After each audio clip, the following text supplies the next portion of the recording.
Hey, what up? How you guys doing on this beautiful Tuesday? I hope you're doing well, because I'm doing fantastic. We're gonna paint a little Cursed City Ogre today. We started him last time, and we did a little purple flesh. And we're gonna do some more purple flesh today. We're gonna incorporate the lessons we learned last time on this guy. Weird beard. Thank you for the sub. I missed the message though. He said, let's get this big moist perp going. Perp, perp, perp, perp, perp. Yes, everything you just said is accurate. Also, thank you to Gilligan's for maximum moisture subscription, and somebody else that I can't see at the moment because I don't have a Twitch chat on my window. Evan's working on it though. Theoretically. Allegedly. Okay, so last time we used the Crisis shirt. Yeah, baby! Shout out to my Crisis dogs. Rocket Man Props, thanks for the sub. What up, Cujo? What up, Irk? What up, Lummox? What up, Param Underheel? Right when we went live, Irk resubbed, by the way, 34 months. God damn. I know. Thank you, Irk. I appreciate it. Cody won Kenobi. Hell yeah, dude. Thanks for the sub, guys. Got my Miniac cutting mat and stickers yesterday. So sick. Way bigger than expected. And it's dope as fuck. Love it. Love hearing that. Enoch Fruit, 86, 15 months. Nice. Nice. Glad your stream at this time, as us in the UK hardly get to see US guys. Yeah, I figure I do this full time. My audience is largely a painting audience. I should probably paint at a time when everyone can watch, but also, this probably doesn't play much of a role, but I feel like Europeans are more bent toward the painting than Americans are. So if I'm gonna pick a time for a gaming stream, it should be in the evening in the US, and for a painting stream, it should be more universal, but also maybe favor EU a bit, because it's evening, you guys are off work. That was the idea. Glad you stream at this, oh, I read that. You see Brandon Sanderson just released Stormlight Archive minis on Kickstarter. No, I haven't. Evan, we should pull that up and throw it on the screen.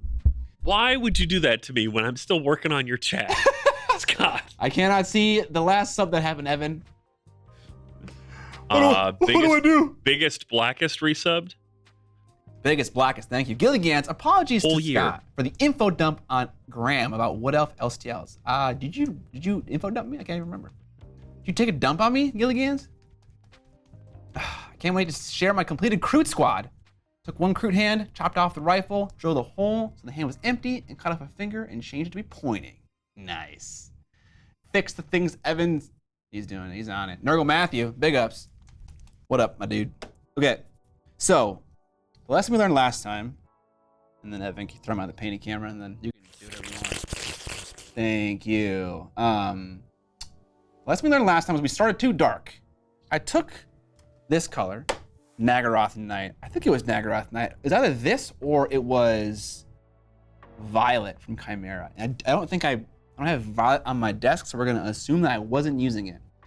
We mixed cream into this to brighten it up because I knew I was gonna, purple is a dark color to shade white or cream with, so you're gonna have to work it up quite a bit. So I knew I needed more space, but that's not Thanos. Correct. But it sure as hell looks like a medieval Thanos, I guess you could say. Oh man, there's a conversion idea. Chop this blade off and just turn it into the Infinity Gauntlet, dude. Like, that is waiting to be an Infinity Gauntlet. It was Nagaroth Night, thank you. That transition is terrifying, you better believe it is. Anyways, I didn't make enough space for me highlight-wise. And so I need to make this even brighter. Holy fuck, that is a gigantic sub notification. Undercover Buddha, thanks for the 10 gifted subs. Amazing. Hang on, I'll make it bigger. Okay. Here we go. Next one will be bigger. That was so dry. Yeah, so I'm gonna mix some more cream in there, brighten it up more, give myself some more room to work highlight-wise, make my life easier. That's what we're doing today. Stream, chat, shed. Got the big lull in the chat. All right. Very possible that the paint on my palette is still workable. Hell yeah, it is. Shout out to Wet Palettes. There it is! Evan was not lying, it is even bigger. Huddleston, howdy doody. Howdy doody to you as well, my friend. I kind of love it being giant. I honestly. hate it. I hate it more than any other creative choice you've made in the stream. Okay, so bigger, got it. You guys abuse me. Cody won Kenobi. I think that if someone gifts 5 or more subs, it should be fucking huge. I wish I could adjust the size based off of what people were doing easily. There's got to be a way. Maybe there is under the hood, but I'm not aware of it. Okay. Is that a Coke? Are you no longer shilling for Diet Dew? Brother, I've never liked Diet Dew. That's a John thing. I will always drink my brown sodas. I'm drinking Diet Dew for all of us. Yeah, for posterity. We love all the sodas. I mean, I honestly love all soda. I would drink. I don't like diet soda much, but that's because I'm not used to it. But I would absolutely drink a citrusy soda, whatever. It is indeed a crisis shirt. I don't know if other people in the world have this shirt, but I was a forum moderator for Crytek in college because I loved the game. Oh my God. Me and Crytek's official forums, no less, mycrisis.com. Shout out to anyone who knows that website. Me and another really active YouTuber. I was an active YouTuber for Crisis, but I had no viewers. I had like 500 subs. We were forum subs, and as a gift, they sent us this shirt, which these are all characters. This is Crisis 2. Psycho is what is it? Warhead, like the second one, but like the expansion. Alcatraz is I can't remember. Prophet is. He's kind of in every single video game in some capacity.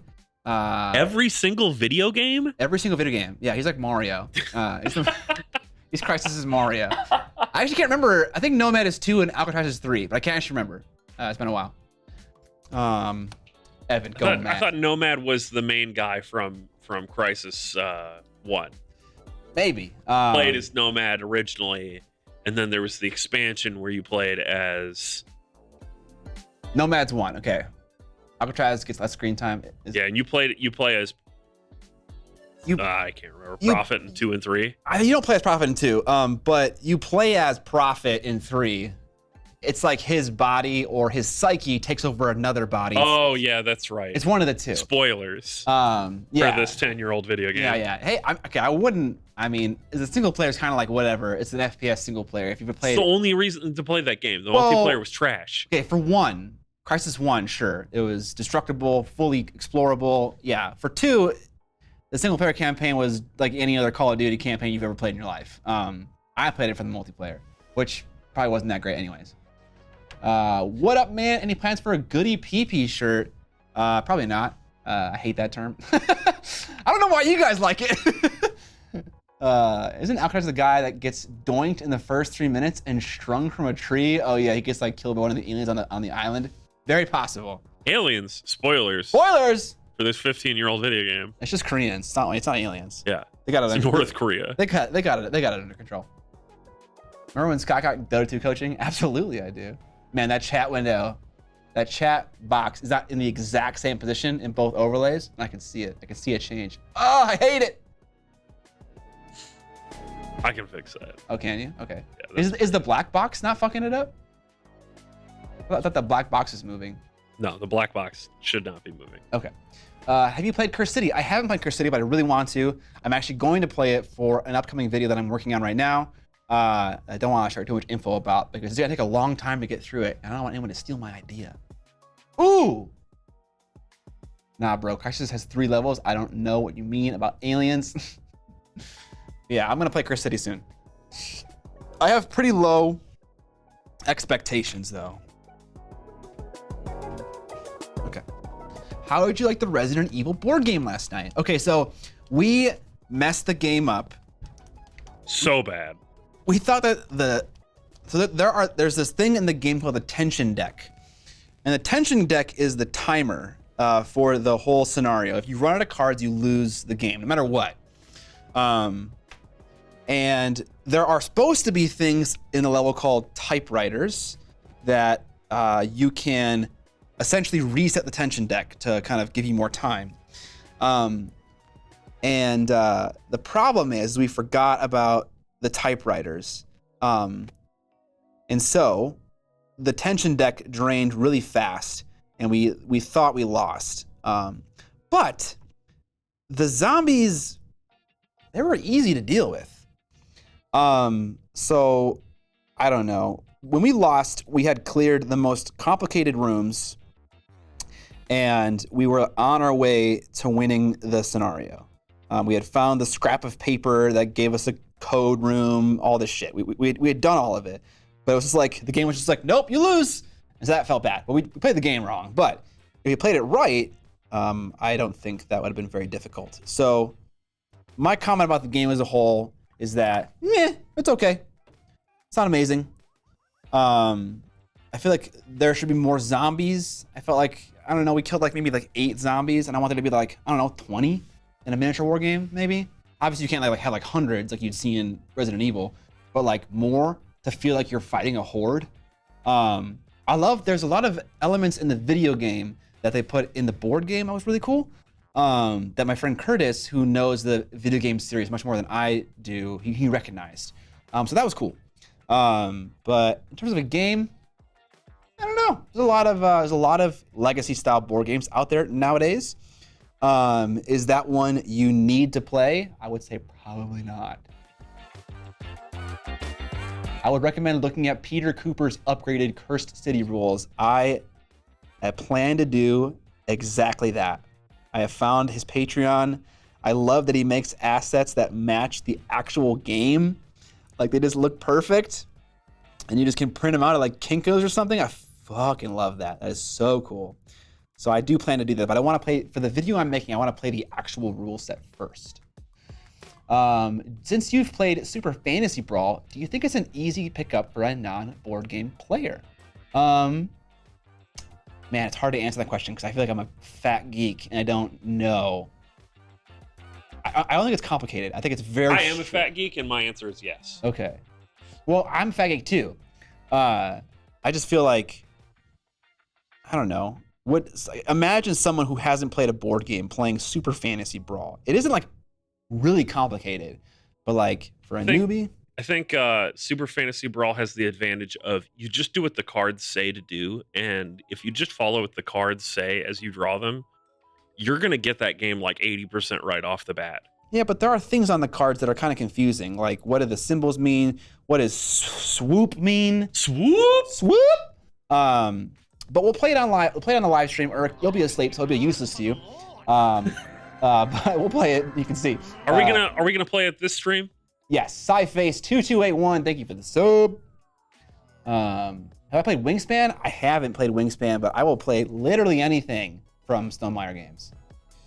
I love me some Stonemaier games. All right, so I'm gonna rebase code over this Nagaroth Knight and Rakarth Flesh mixture with just a brighter mixture, and then my life will be made easier.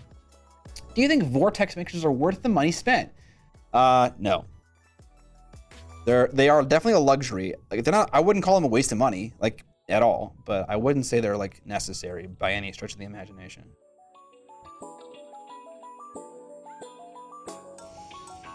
I mean, I can take the rules out of the box and check, but why not ask someone? I mean, there's more to answering the question, is a game complicated, than reading the rules. I think you got to really play it. I really love the game, Eric. Okay, so I played a lot of board games over the last, like, I don't know, month and a half. Like maybe like 10 or so. All kind of complicated board games. And I think Super Fantasy Brawl is my favorite one. It's a really good game. However, it's kind of hard to get into because it's kind of expensive. I've heard that Wingspan is lackluster because if the RNG isn't on your side, it can feel deflating. Oh, that sucks.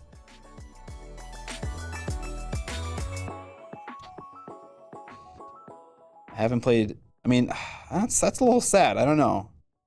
I have trust in Jamie Stegmaier, so I would definitely pick up Wingspan. I just got Kings of Tokyo. That's kind of an older one. I haven't played it ever, and there was someone giving it away for free, and so I picked it up.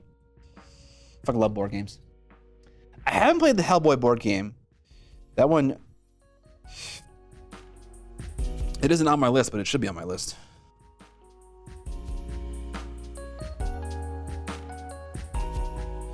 Okay. We ready to pull up that Kickstarter, Evan? Nope. Highly recommend Root. Haven't played Root, but I believe Root is actually made by someone who lives in Minnesota, a company that's in Minnesota. Can you verify that, Evan? Is that true? Do you know that for? I'll Google that. Okay, I didn't mean I thought it meant if you already knew that was the truth.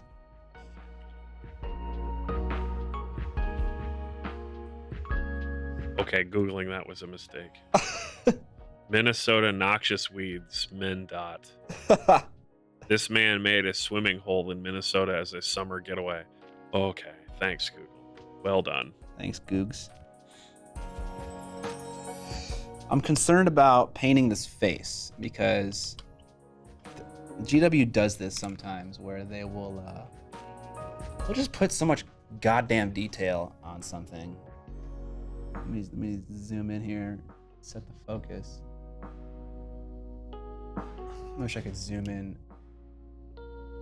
electronically. Flazansky, thank you for the sub. They just put so many things on the face, you know? Like, if he didn't have a helmet, it wouldn't be a big deal. But like, you know, that's just like a really small cheek. You know, this is a big ass ogre. This cheek is smaller than a Sister of Battle cheek. You know, I want this to be huge. There's no forehead. His nose is so sculpted. This part, the upper lip and the lower side of his mouth, that part is gonna be more fun to paint because it's just bigger. But like, there's even less going on over here. I don't know. As someone who loves to paint faces, this is not very exciting.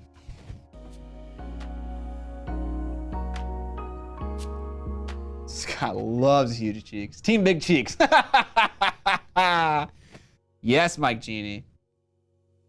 Hi, what's your life purpose, your goal in life? What do you want out of life? To love and be loved.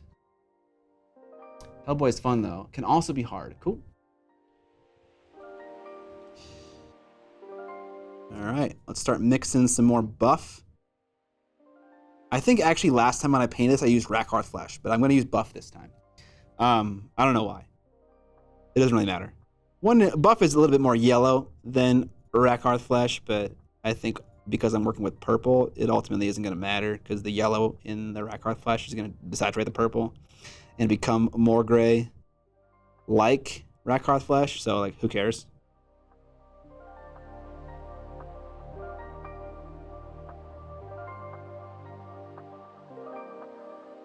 I keep harping on layering, but I'm going to continue to harp on it. On the upper side of his neck here, there is a shadow, but I'm just painting over it entirely with this mixture I have.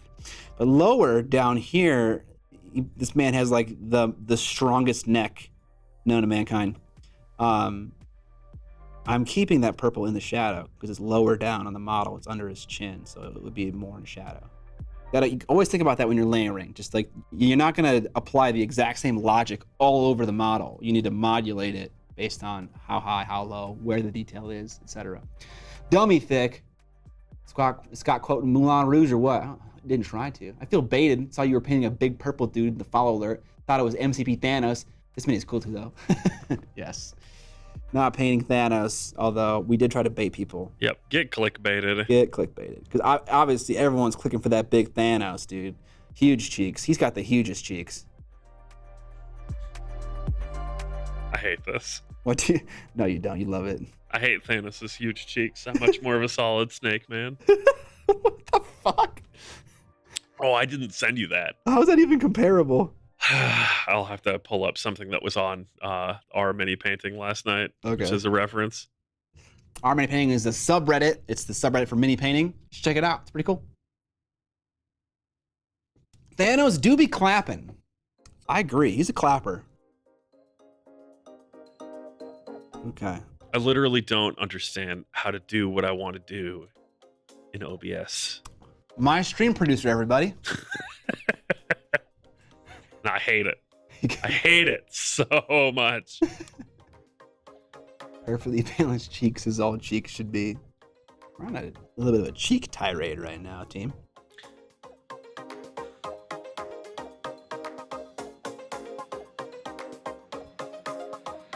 All right. Also, when painting eyes and faces in general, really shove the paint all the way up into where the eye and the tear duct is. Like, get all the way in there. Don't be shy. That's what you get for hanging an empty chair. Goddamn, you're right. It's true. You can't expect much of an inanimate object. I'm really liking the fact that what I'm doing just isn't working now, and I don't know why. Oh, that's why. Live IT work.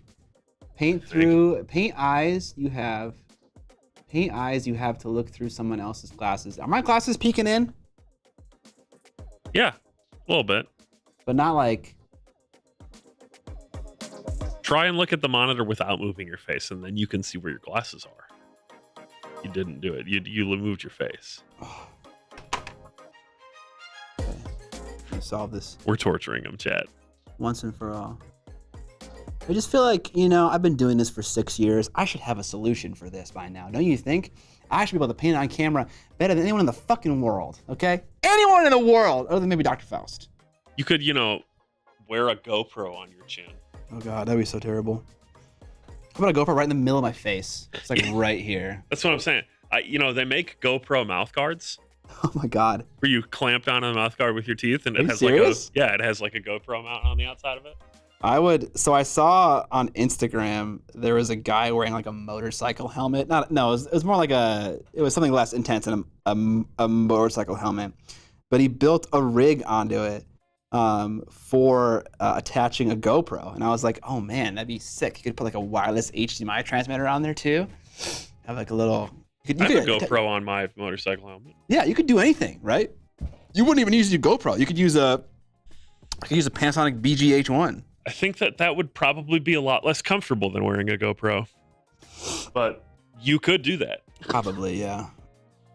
The advantage of the GoPro is that it weighs, you know, like a quarter pound. Yeah. But you gotta get HDMI. How do you do that? You just send it over wireless. Also, don't some GoPros have mini HDMI on them? They do. I'm sorry, I didn't mean that, but you need some kind of extra hardware for transmitting it, which would mean that it would get heavier, like no matter what. A lot of GoPros have built-in transmit over Wi-Fi. What? Yeah. No, I'm gonna look into that. I pitched that as a solution for our gaming featured thing. Yeah, okay. I'll look into that. Sounds pretty sick. See, the problem, I can't see the chat now. Yeah, I know. That is a problem. Okay. You know what else is a problem? I can't get this browser source to work right. And no, I am not using the actual browser source because that's obviously not what I want. I mean, the window capture thing isn't working. Which is very, very good. Thanks, OBS. You have 4 hours to figure it out. I do, but I'm going to figure out the other thing, which is your chat. So I do want to pull up that Kickstarter, though. I don't even remember what it was anymore, though. Brian Sanderson made minis for one of his books called something. The only real problem is that Bustin does nothing. People can wear GoPros and OnlyFans. It can happen here. My one concern with wearing a GoPro, which is totally untested, is that it might just be a little nauseating to watch me paint with a camera attached to my head. That's true. That's definitely true. Stormlight Archives. Yeah, I've got it. All right, here it's boom. There's the link. Boom, headshot. Boom. All right, let me try this again. Can Evan figure out how to use a browser source? / window capture. POV painting. Whoa! We're just doing that for a second to try and reset it. So. Okay. This paint is a little translucent, and so I am needing to apply multiple layers of this one mix of paint before I move on. I don't want them to see my Chrome. I don't want them to see our bookmarks or any of that stuff. Okay, yeah, good point. I guess I can do it with Zoom. Zoom. You know what? This does feel darker, and I knew it did because these things got raised up. I knew it. And the inverse square law applies. It does. Those 8 inches makes a huge difference. Now, everything is going to be overexposed, including my glorious forehead. Oh, yeah, definitely. Also, you put the light slightly in the shot. Yeah, that was intentional.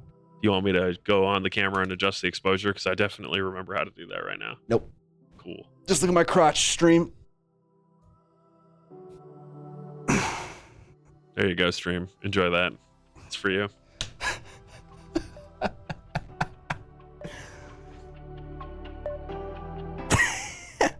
You having fun? I'm just trying to make sure it doesn't come down to the shot. Okay. I could have just told you where it needed to be. Woo! Those are nice pants. Thanks, Krubers. Krugubers. Zippers down. There's buttons, so get wrecked. I'm gonna expose the tripod camera a bit. How are you gonna do that without you in the shot and your amazing 5-head? My 5-head does not need to be highlighted that much. Okay. Okay. Greasy. Scott's trying to get donations. Hey man, if that gets me donations, I will swing my hips all day long. Oh my god, I can see things now. Yeah, we're gonna throw up some sub goals pretty soon that are going to include Scott swinging his hips. I'll do it. All right. Tell me how you feel about this, Scott. Fuck yeah, that's sick. Okay, Stormlight Premium Miniatures. Okay, show me an actual model. Is there an actual model somewhere? I mean, these are 3D renders. Is there like anything else further down though? Okay. 3D renders. Interview with. What's show me the colored stuff. Is that colored stuff? Is that a sculpt or is that a? This is definitely a sculpt. I think this top art is the same stuff. Yeah, this is the same stuff. Okay, so let's take a look at these. They don't have any factory artwork other than the 3D models so far. You know, that chick in the back, actually, they're all kind of fine. Like, they're not super covered in details. They have a lot of fun volumes. I like the sword on the chick a lot. That's cool. What else is there? Edit. We got some more possible ones coming up. I've never read Stormlight Archive, so I don't really have an attack. I want this assassin guy because he's John Cena. You can't see me. Swing those mini paint hips. Thanks for the $5 Param Underhill. Veil looks kind of cool. It's kind of hard to tell. I mean, I can zoom in more if you want. No, it's okay. Okay, Jasna, I'd fuck with that 100%. That model is that's pretty cool. Yeah, absolutely. Oh, I like Shard Plate Kaladin, dude. That guy looks fucking sick. Oh, he's got animal feet though. I ain't about that. Does he? No, he doesn't. He's just flying. He's on top of something and it looks like it. Okay, that model's sick. If you look at his right foot on the left there, you can see that's a human foot. That model is sick. Yeah. I dig it. That's a lot of minis, Jesus. Big crab demon? Crab demon. Not really sure. Lobster demon? Does anyone know? Oh, I'm sold. There's a guy with the tower shield. That's Roman. We're in. Nox Geek afternoon. Scott, hope it's all well. Thank you for the sub, my friend.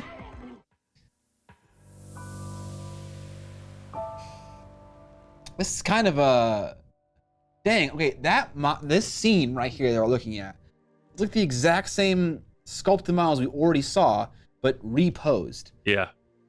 Oh, this is a statue. Yeah, this is like a little diorama you get when you pay $475. Okay, I thought they were doing something else to get this repost. They are doing STLs. Cool. An official paint set that's definitely not Army Painter. With the hexagons and stuff. Yeah, that's Army Painter. Definitely not Army Painter, totally. I would definitely get the STLs for Floaty Sword Dude and Rapier Sword Chick. Yeah, this is pretty cool. Lobstrosity, that is a fantastic word for what that thing was. Lots of magic smoke effects, yeah. The diorama is a foot tall. Fuck yeah. So that's like a 70 mil scale diorama. Exigent Midnight says for $475, I want a real shard blade. I'm gonna be real here. I'm $1,000 backer of MCDM's, not the most recent Kickstarter, but the one before that. Okay. That was a lot of money. Okay. Is that related to this in some way that I'm unaware of? $475 sounds cheap in relation to that. Oh, okay, I got you. All right, now while we're doing this, can you also show me the Faramir, the new Faramir on GW's website? Boromir? Hang on. Oh, God. Oof, bad time for an ad break. Papa Bless, what up? So if you have a problem getting ad breaks, it automatically happens every 30 minutes, but you can avoid that by subscribing. Yes, and we appreciate that. We do. Amos Dean, thank you for the sub. You on that painting cam. Thank you, sir. You've been on the painting cam. Yeah, okay. Yeah, okay, mom. All right, so this is what you wanted, right, Scott? Swear to fucking God. Oh my God.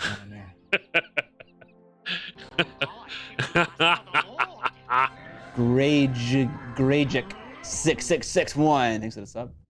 I'll move that over. These guys are full of appreciation. Absolutely. Has Scott seen his sculpts from the MCDM Kickstarter? I believe so. Atsu. He hasn't just seen them. They've been here in studio. I have all of them. I assembled one of them with Scott and Vince. Pretty cool mini. Pretty cool. All right, so what are we actually looking up? Faramir? I think you go to the front page. That the game's new and exclusive or front page? New and exclusive may work, but click on this banner right here in the front. And then there's a new set for the Battle of Osgiliath in Browsing the internet with Scott Nevin. And there's the model front dead in center, right next to the orc, is Faramir. And he's in one of these photos. But actually, all of the ranger dudes. This one here. Yeah. All of the ranger dudes are fucking sick. Okay, go away, 360 thing. Click on it. Oh, yeah, there we go. Oh, baby. That model is solid. That's a solid GW mini. I actually wanted to paint that mini for a video called What Makes a Great Model. I love this thing. Scott, what prevented you from painting that? I don't have it. How did that happen? I got booted. Oh, yeah, that's right. They hate me. That's right. And if you want to learn more about that, it's on the YouTube channel. It's on the YouTube channel. It's a 500K view video. Yeah. The money shot right there. He's got great face, got great motion, great pose, great sculpt.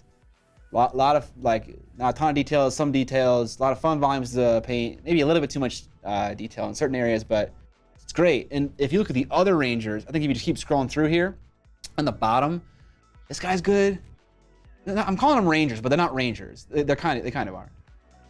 Dude, I'll literally buy that for you to make that video. I mean, I'll buy the model myself, but it's not gonna be out for a long time. This guy's fucking sick too, dude. Look at him. This guy, I think this guy, actually my favorite. I'd knock that wall down because fuck that wall. It's cool, but I don't like it. Yeah, I'm not a huge fan of I get what they're going for here, but I would ditch the terrain. Yeah. Yeah. Now we're getting a little bit of wonk territory here. Okay, that's all I want to show you guys. The new Rangers in the Osgiliath set. They're sick. Someone said they are Rangers. Awesome. Also, is the booted from Warhammer World a real video? What do you mean, is it real? Yes, I literally got kicked out for being a dumbass. That's awfully harsh. There's no other way to put it. But also, yes, kind of true. Yeah. Yeah, it's definitely a GW set. $210. Oh, my money.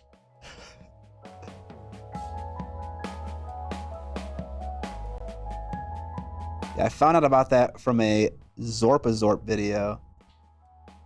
He's making Osgiliath as well as Minas Tirith. And I was like, wow, that's a really good Lord of the Rings model. Really good. Found out about that from Gazorp Field? Yes, Gazorp. Oh, what is happening right now? Trying to show you. That's what it looks like on stream. Great. When you lean in with your glasses. Great. Yeah. So this camera angle sucks dick, or is that what we're saying right now? Is it happening more than normal? A little. I can adjust it a little bit to happen a little less, but problem is the glasses get right into the same space as the mini. A lot of people don't mind. They think it makes it feel real and grounded. Yeah, okay. It's a strong directorial decision. Rufus Kid, I appreciate you being lenient with me. It's just hard to give yourself,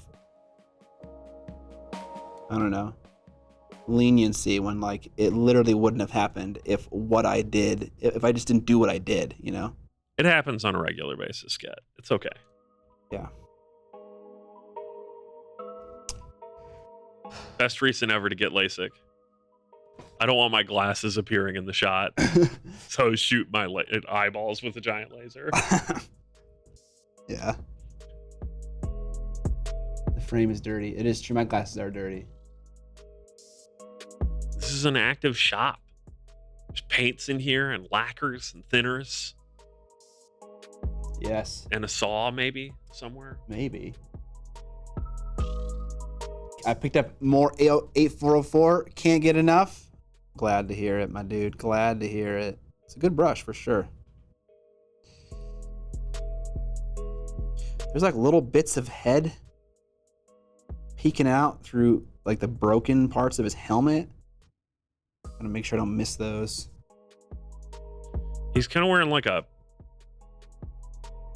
Oh, never mind. I'm wrong. Nice, Rufus. Am I doing it again? No, I was laughing at what Rufus said. Oh, okay. Am I in the shot right now? Your hands are in the shot and your glasses are slightly in the shot. Okay, that I'm fine with. Yeah, no, you're not obscuring the menu right now. Great. PDX Raven wants to know, do you find glasses frustrating while playing games? While playing games? No, not at all. My old pair used to fall off all the time. Your glasses shouldn't fall off when they're like in position over your eyes. Yeah, you should probably get that tightened. Or the hook suggested. Hooks? Whatever you call it. I wear glasses. I know what they're called. Hooks? Oh, the things around the ears? Oh, yeah. Yeah, like, I bought my glasses at Warby Parker, and they... As do I. Nice. You can take them in for an adjustment whenever you want. I got to take mine in for a new set of lenses. That, too. And a new set of frames. I just need to buy new glasses. Yeah, okay. Scott, content. Let's get new glasses. Live stream. Scott Faramir and the other Rangers have trees as alternative pieces of terrain. Wait, ooh, I'm kind of on board for that, except then I'm moving trees around the board. Wait, I'm confused. Do the trees look like people, or are they just trees? No, I think he's saying they have trees as alternate basing pieces. Like, you know, there's that guy standing next to the wall. Oh, okay. Not there's an alternate version of them where they're trees. Like they're really camouflaged. I just put some rubber grippers on my legs and they don't fall off. On your legs? He means the arms of the glasses. Oh, yeah. That helps too. I have not had a chance to play Cursed City. I want to though, and I will.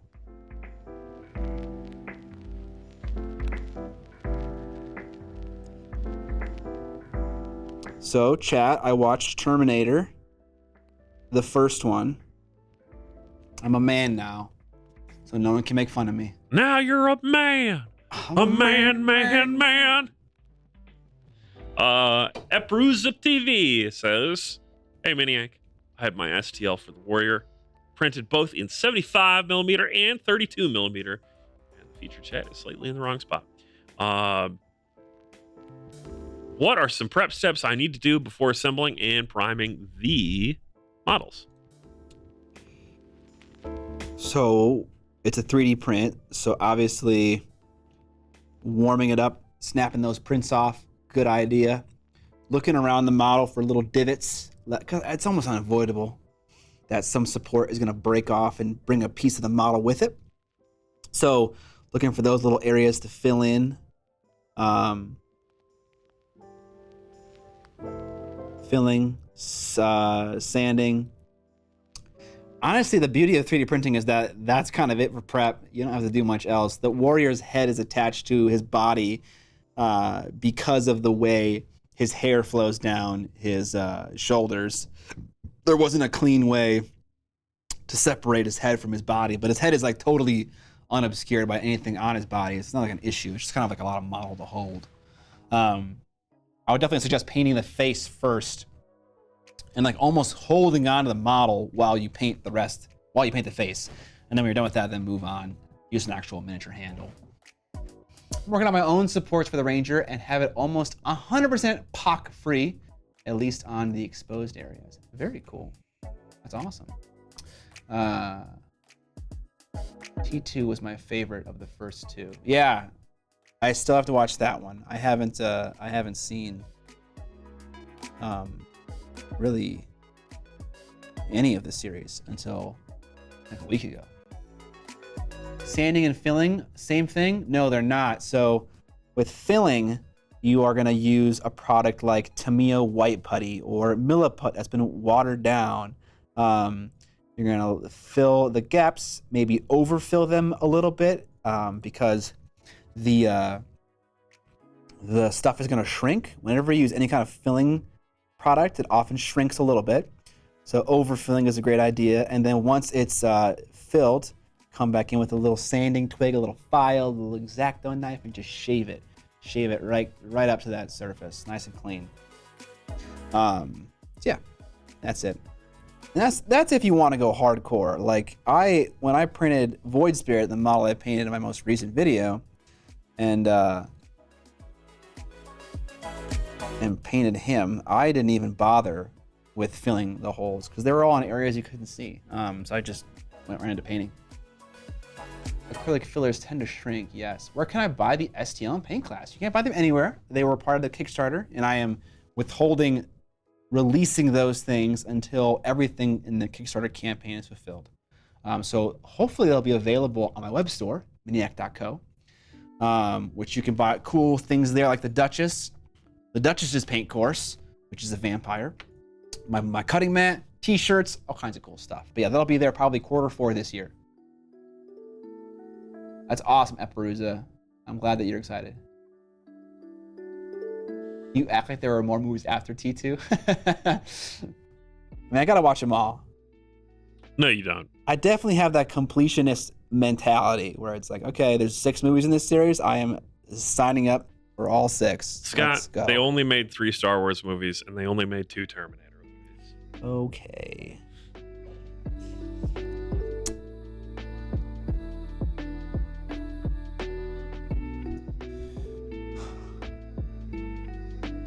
Cthulhu, this model is not 3D printed. If you'd like to see what Scott is painting, you can do !Scott in the chat. This is a model from Cursed City. So cursed. Spelled C-U-R-S-E-T. C-I-D-D-Y. Cursed. Should we make the command !Mini? Cursed City. Phantom Menace is the best Star Wars movie. Whoa. I'm a mod. I can ban him. I'll take care of this. We don't allow those kinds of wrong things. Flawless Smith wants to know, how important is paint sheen? Not Charlie Sheen, but paint sheen. When painting a display piece, should the whole thing be matte, or is it cool to gloss the things like the eyes? You're probably gonna get different opinions from different people. I am cool with putting a gloss varnish on gems and eyes. I do both. I paint them like they're glossy and I gloss them. I don't really know why I do that, but I do that. But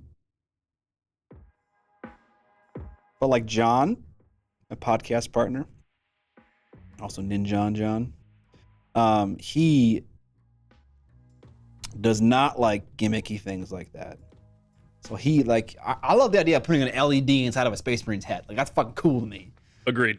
But would I do that in a painting competition? He's asking about display model painting. Well, okay, display model and competition painting aren't exactly the same thing. But yeah, I would use painting sheen does matter. But I think the question you're asking is it a demerit? Should you paint the entire model with matte paint? And I think no. I don't think you need to do that. You can try it as an experiment. You can even paint multiple models that way and see how it feels. You know, it's kind of a preference thing, but I don't think you have to do that if you're not wanting to. I definitely think that ultra matte is kind of the look that's in vogue right now. I am in control of the light fully. Yeah, I mean, there's definitely some truth to that. I just feel like there's a lot of brightness, a lot of saturation of color that you miss out on when you paint with exclusively matte paints. And I know that some matte paints can be quite saturated, but the majority of the time, your satin paints are really vibrant compared to your matte paints. Not everyone's going to have uber saturated matte paints. I agree. Even the darkest matte black doesn't appear as black as a gloss black. Yeah. For instance. I know there's weird things like black 3.0 or whatever. I have that. I have black 3.0. I've used it a few times. And it's very, very matte and it's black, but it is not as dark as like just straight up putting like Vallejo black on something, like a semi-gloss satin finish black on the underside of a cape. It looks darker than black 3.0. Interesting. Black 3.0 is extremely matte in the same way that like the Pro Acryl Primer is very, very, very matte. Very matte. It has a very similar texture and quality to it. I would actually say that I don't know how it would hold up, but I would posit that black 3.0 would actually be a good choice for primer. Assuming that it holds up pretty well. It has a very similar vibe. I might try that since I've got a big bottle of that black 3.0. Yeah. Gloss black is absolutely disgusting and you're all wrong. I've got a couple things to touch on. But my featured chat is getting overloaded. Also, put me in that painting cam. Sure. Someone wanted to know if NMM, on the same vein as things that are matte and you are in control of the lighting on, NMM is viable for a whole army. I'm not going to say no, but the only person, and this isn't to say that there aren't more people, but the only person I know to have done that is Vince Venturella. How long did Vince say that he spent per figure on his army when he was here? 25 hours? I believe that's what he said. Is he spent 20 to 25 hours per mini. So, realistically speaking, is the average person going to be able to do that? No. Does that mean that you can't do it? No. But you need to know what you're getting into before you go and try to do that. It's going to be really hard. Maybe if you're playing, what's that army? The fucking Golden Space Marines. They're not Space Marines. Custodes. My Sigmarines? Yeah, well, those guys, but Custodes even more so because the army of Custodes is so small. It's like 15 models. That's more doable. But like he played Stormcast Eternal, which is actually another, not an elite army, maybe more elite, but that's a larger model count army. So that's true. Ratcast, baby. I mean, I'll have probably at when we hit 2,000 points, I'll be at like 35 guys on the field. Yeah, that's a oh man, God. Something like that. Maybe a little less, depending on what I put out there. That's so many minis to paint with NMM. 25 hours a mini at 30 minis total. Well, did that person ask the question, are they painting an army like Stormcast Eternal? Or is I don't know. But if it's not, then it's more doable. It also, it depends. PDX Raven says, Vince also said not to use the City Rebel tutorial to base a whole army. I did not listen and I hated myself for it. So this was something I was telling, who was I telling this to? I was talking to someone about this the other day. So from my understanding, many of the box art painters at GW, the guys that actually do the heavy metal Marines and everything, the armies that they play with are true metallic metal, mostly one color, and then a little bit of like pop colors to fit the requirements of the game in a wash, because they spend enough time on the figures that they're painting for work. They just want to have something to play with. And that makes sense to me. It just comes down to what you want out of your army. If you want to be like Vince and have a full display quality army across the board, and that's what you're looking for, go for it.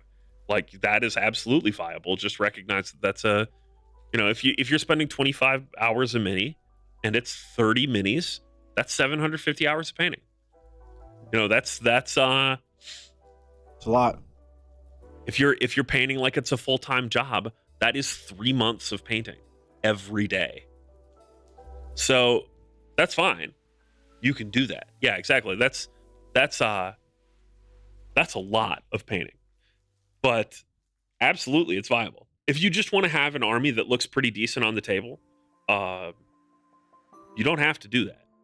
Absolutely. You do not have to do that. You know, like Scott has seen my song army. I would call that as a decent looking army. And I'll kill you. But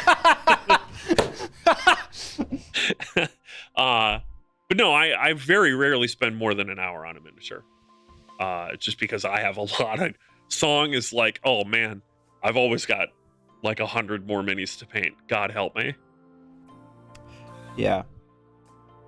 Someone asked if the Duchess can be had as an STL. She cannot come in that form yet. Regarding your comment about heavy metal marine painters painting in a certain way, I don't know all of them. I only know a couple of them. Darren Latham is one who's painted a Silver Skulls army, an Ultramarine successor chapter, and he did a full TMM army. And both his scheme for his Necrons and his Silver Skulls is pretty easy to follow, because again, it is challenging to paint a whole army. So yeah, that does support what you're saying. But there was another guy that I know about. I can't remember his name, but he paints something like ravens. It's not Raven Guard. It's like a different kind.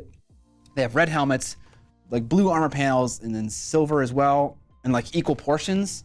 I can't remember everything about it, but he paints all of his models fucking amazingly. So maybe there's a bit of a mixture there in terms of what they do. But yeah, I think what you said, Evan, was it depends what you want to get out of the painting process, and also out of your army. Like you get to decide that. Deep Root 69. Nice. Hey! Yeah. Thanks for the sub. I appreciate it. Was it Drew Paley? Iron Raven sounds right. That sounds right. Let me look it up. NMM has no upper limit. Well, let's not say that. But yes, I understand what you're saying. Yep, this looks right. You said a little bit of blue, mostly silver, and some red. Yep. Yeah. And those models look fucking sick. Yeah. And there's different levels that you can take in MM too as well. Like I'm planning on doing my Stormcast army as technically NMM. Whoa, really? But it's going to be cop out dry brush NMM. I'm interested to see what that's going to look like. I think I showed you the picture that I'm basing it off of, right? Where they're underlit. Ooh. Yeah. I'm doing OSL, like every army that I do, because I am not as good a miniature painter as Scott is. Every army, every project I embark on, I'm choosing a specific thing that I'm working on with it. My song stuff has been about getting faster as a painter. So the gap between my initial 1 hour minis and my current 1 hour minis is pretty big as far as what I can get done and make it look good.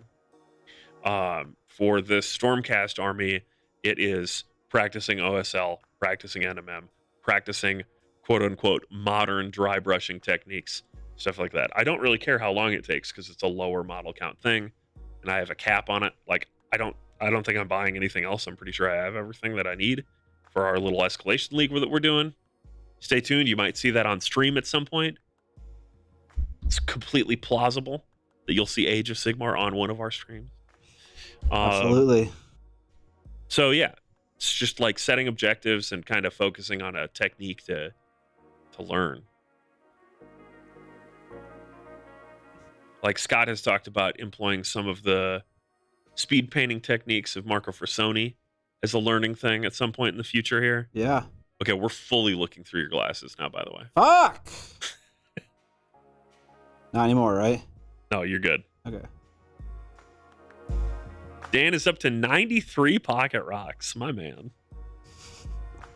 My man!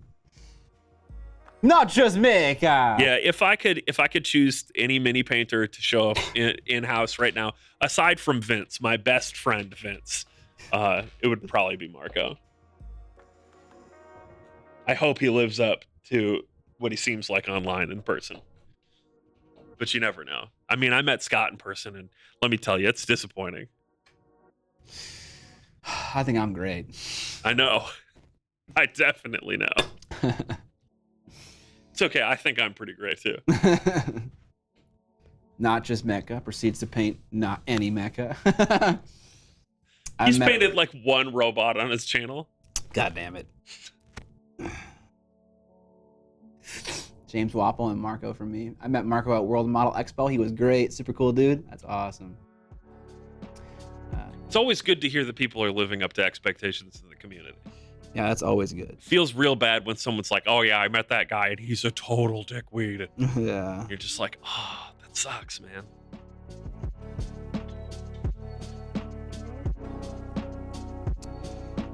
All right, we're getting there.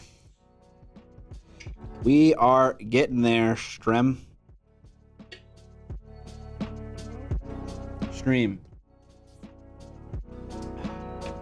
I have to ask you a question, and I have to surprise Evan with something. It's not much of a surprise. Okay? So yes, we're playing in some escalation league, and the obvious answer for me to play is vampires. Is this a question? Are you really asking a question, or are you just looking to get justification? A little bit of both. Okay, I could put vampires, and that would be easy because I have a decent portion of the army painted. There's a decent portion in a work in progress, and it'd be nice to see my vampires painted. That is the responsible thing to do. But what the irresponsible thing to do is, and what I want to do, I want to play an ogre army, which is why I'm painting this guy right now. But I'm trying to ask myself, can I paint 500 points of an ogre army in a month? And can I paint 250 points of an ogre army every month after that point? And I just don't know if it's possible. I don't know. 5 more minis? Do it? Do you want your producer's take on this? Ogre. Would you want to paint that many ogres? I love ogres. I've always loved ogres. Man, I even have the other amazing ogre tyrant model. That's so fucking sick. I love ogres, but yeah, it's rough. What's your take? My take on this is you also have other things that you're going to need to be doing in painting. Yeah, okay, so I have a plan. Okay. Here we go, chat. Here's the plan. I don't have a hobby set up at my house at the moment. And so one of the videos this month is what would I put in an actual hobby setup that doesn't include equipment for filming? Like if I was at my house and painting, what would I do? What would I use? And so part of that video is then going to enable me to then paint at my house more regularly. So that's my plan, to actually do real painting. Fuck it, why not? Life's too short. I would like to see you paint your vampires fully. I agree. I mean, I'm also in the camp of you've been sitting on those vampires for a while, and wouldn't you like to actually get a chance to play them? Yeah. Yeah. Kinda. I feel like so is this the only escalation league we're gonna do, or do you think we'll launch into another one afterwards? I don't know. I can't read the future. I mean, I can. I think that if we enjoy playing Age of Sigmar, we will continue to play Age of Sigmar. Leaf says ogre sounds like a reward for painted vampires. That's where I'm going with this. Is do the vampires, do the sure thing, play through the league, and if after our months of servitude in allegiance to Vince's extolling the virtue of the game, then we'll keep playing, and you can make your ogre army for the next one. Fine. I will do vampires. So I should be painting a vampire lord on Zombie Dragon right now. I'm being the voice of reason, but you know, you could go the other way. Yeah, I know. And then the vampires will never get painted because we won't like Age of Sigmar then. Or you won't. You'll be like, ogres are so cool, and then the first game you're gonna be like, what's happening? This game sucks. These ogres are dumb. They don't do anything. I'm dying. Meanwhile, I'm just like, yeah, Stormcast OP, lightning, thunder. I think that's Broadsword Wargaming. I can't see the full name. Someone's asking, do you feel motivated to paint the vampires? That's the Broadwater here. I'll throw it up there like that. Oh, thank you. Or do you feel like you have to eat your vegetables before you have dessert? Eat your vegetables, Scott. God damn it. Great question. Great phrasing. I'm more excited to paint my ogres at the moment. But that's just because, that is Alex's, so no. damn it, Alex. I am more excited to paint the ogres, but that's just because it's a new shiny thing. It's not because vampires are less cool. That ogre model is really cool too. It's really cool. And guys, you gotta see this other one. You gotta see it. You've already seen it, but Here I'm we gonna go, get Chad. it out to show you anyways. Oh, see, this is another camera angle we could have. Oh, the cabinet? You digging through your cabinets.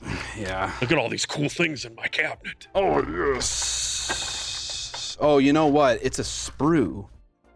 Because I don't have... You haven't built it? Well, because originally this guy came in a box called Feast of Bones. Beasts of Bones. And you couldn't get it as a single model, but so someone bought it for me and sent it my way. Oh, there's some sick fucking figs in here, dude. There are some sick figs. First of all, these sprues. I'll show you my ogre. Please respond. I've shown you my ogre. Please respond. Oh no. The Linus meme. These are from Darren Latham. I don't know if I can say that. It's not a big deal. They're models that already exist, but he has so many little models on sprues, and he was tossing them out like candy. That was so nice of him. Okay, yes, here it is. Okay, this is not gonna show you what this model is, but this one. Here, let me show you his face. You probably wouldn't recognize the face. Yeah. This fucking guy, dude. He's pretty cool. He's so cool. He's got two big weapons. Got a big old hammer and a big old spear.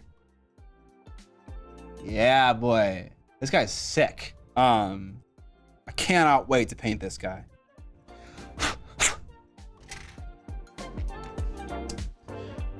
Let's see. There were a couple of things I wanted to address. Deeproot 69. Have you ever played any Mantic games, Kings of War, or Firefight? Nope. Scott has not. I have played a little bit of, what is it called? Dead Zone. Something like that. Their skirmish one. I bought Firefight at Gen Con, and I have it halfway assembled right now. I haven't really dug into it. Maybe eventually you'll see it on stream after I teach someone else to play. Yeah. Some of their menus are pretty cool. Yeah. I am game to play anything. Check out the Underworld's Pirate guy. Wasn't as big a fan. I like the Underworld's Pirate guy. I think his head is so tiny. I think he needs a bigger head. Firefight. That's just because you have such a big head, Scott. That's true. I have a big forehead. And Rocketman Props wanted to say, make sure to let Vince know that his choice of artist for Space Station Zero was key. I'm already buying STL files because I'm so inspired by the cyberpunk goodness. Nice. Space Station Zero is a killer book. We had a good time with them here in stream. In studio, on stream, in stream, in-house, whatever. Live on the air, on the internet. On the internet. Any Stargrave players? None. Well, at least not here. What's a Stargrave? It's the sci-fi version of Frostgrave.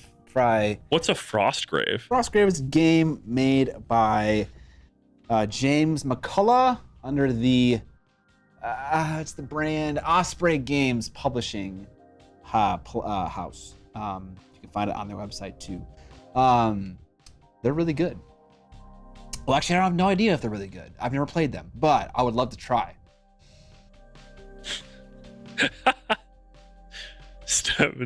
Steven Too Strong. Anyone else paint like they're playing Splatoon? I don't even know what that means. It's like a game where you have like super soakers that shoot paint. Nice. The new one just came out. Donkey did a video on it. Donkey. I love Donkey.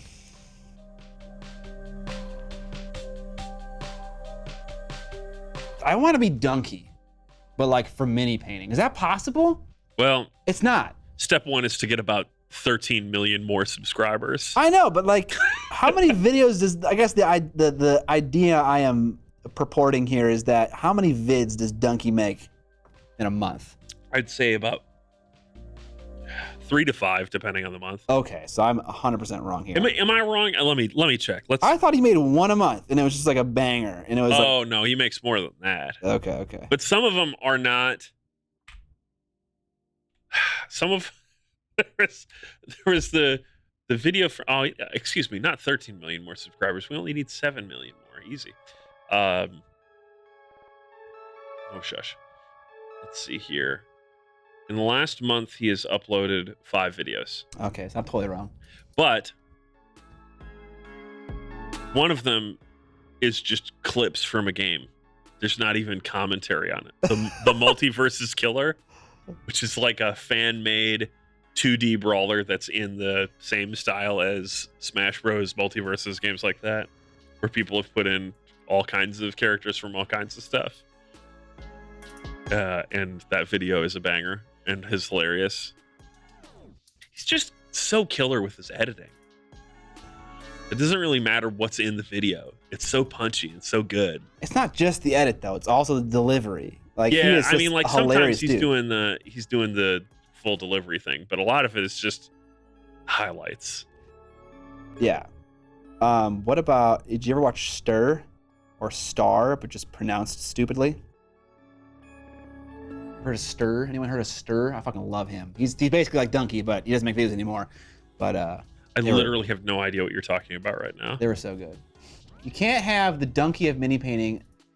Not enough large companies to clown on. Okay, I suppose so. That's kind of a good point.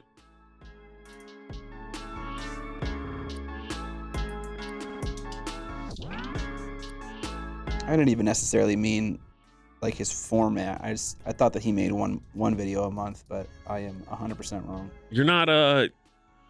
You're a producer of content, not a consumer of content, Scott. You're not like me, where I watch like 100 hours of YouTube every day. I would love to do that, honestly. I'd fucking love to do that. I love YouTube. That's why I'm making YouTube videos. I fucking love YouTube. YouTube's pretty cool. It's like the main form of entertainment that I consume on a regular basis. Yeah, it's pretty much YouTube and films and some video games. Yep. That is exactly me. Yeah. And also TV shows, but I can't help that.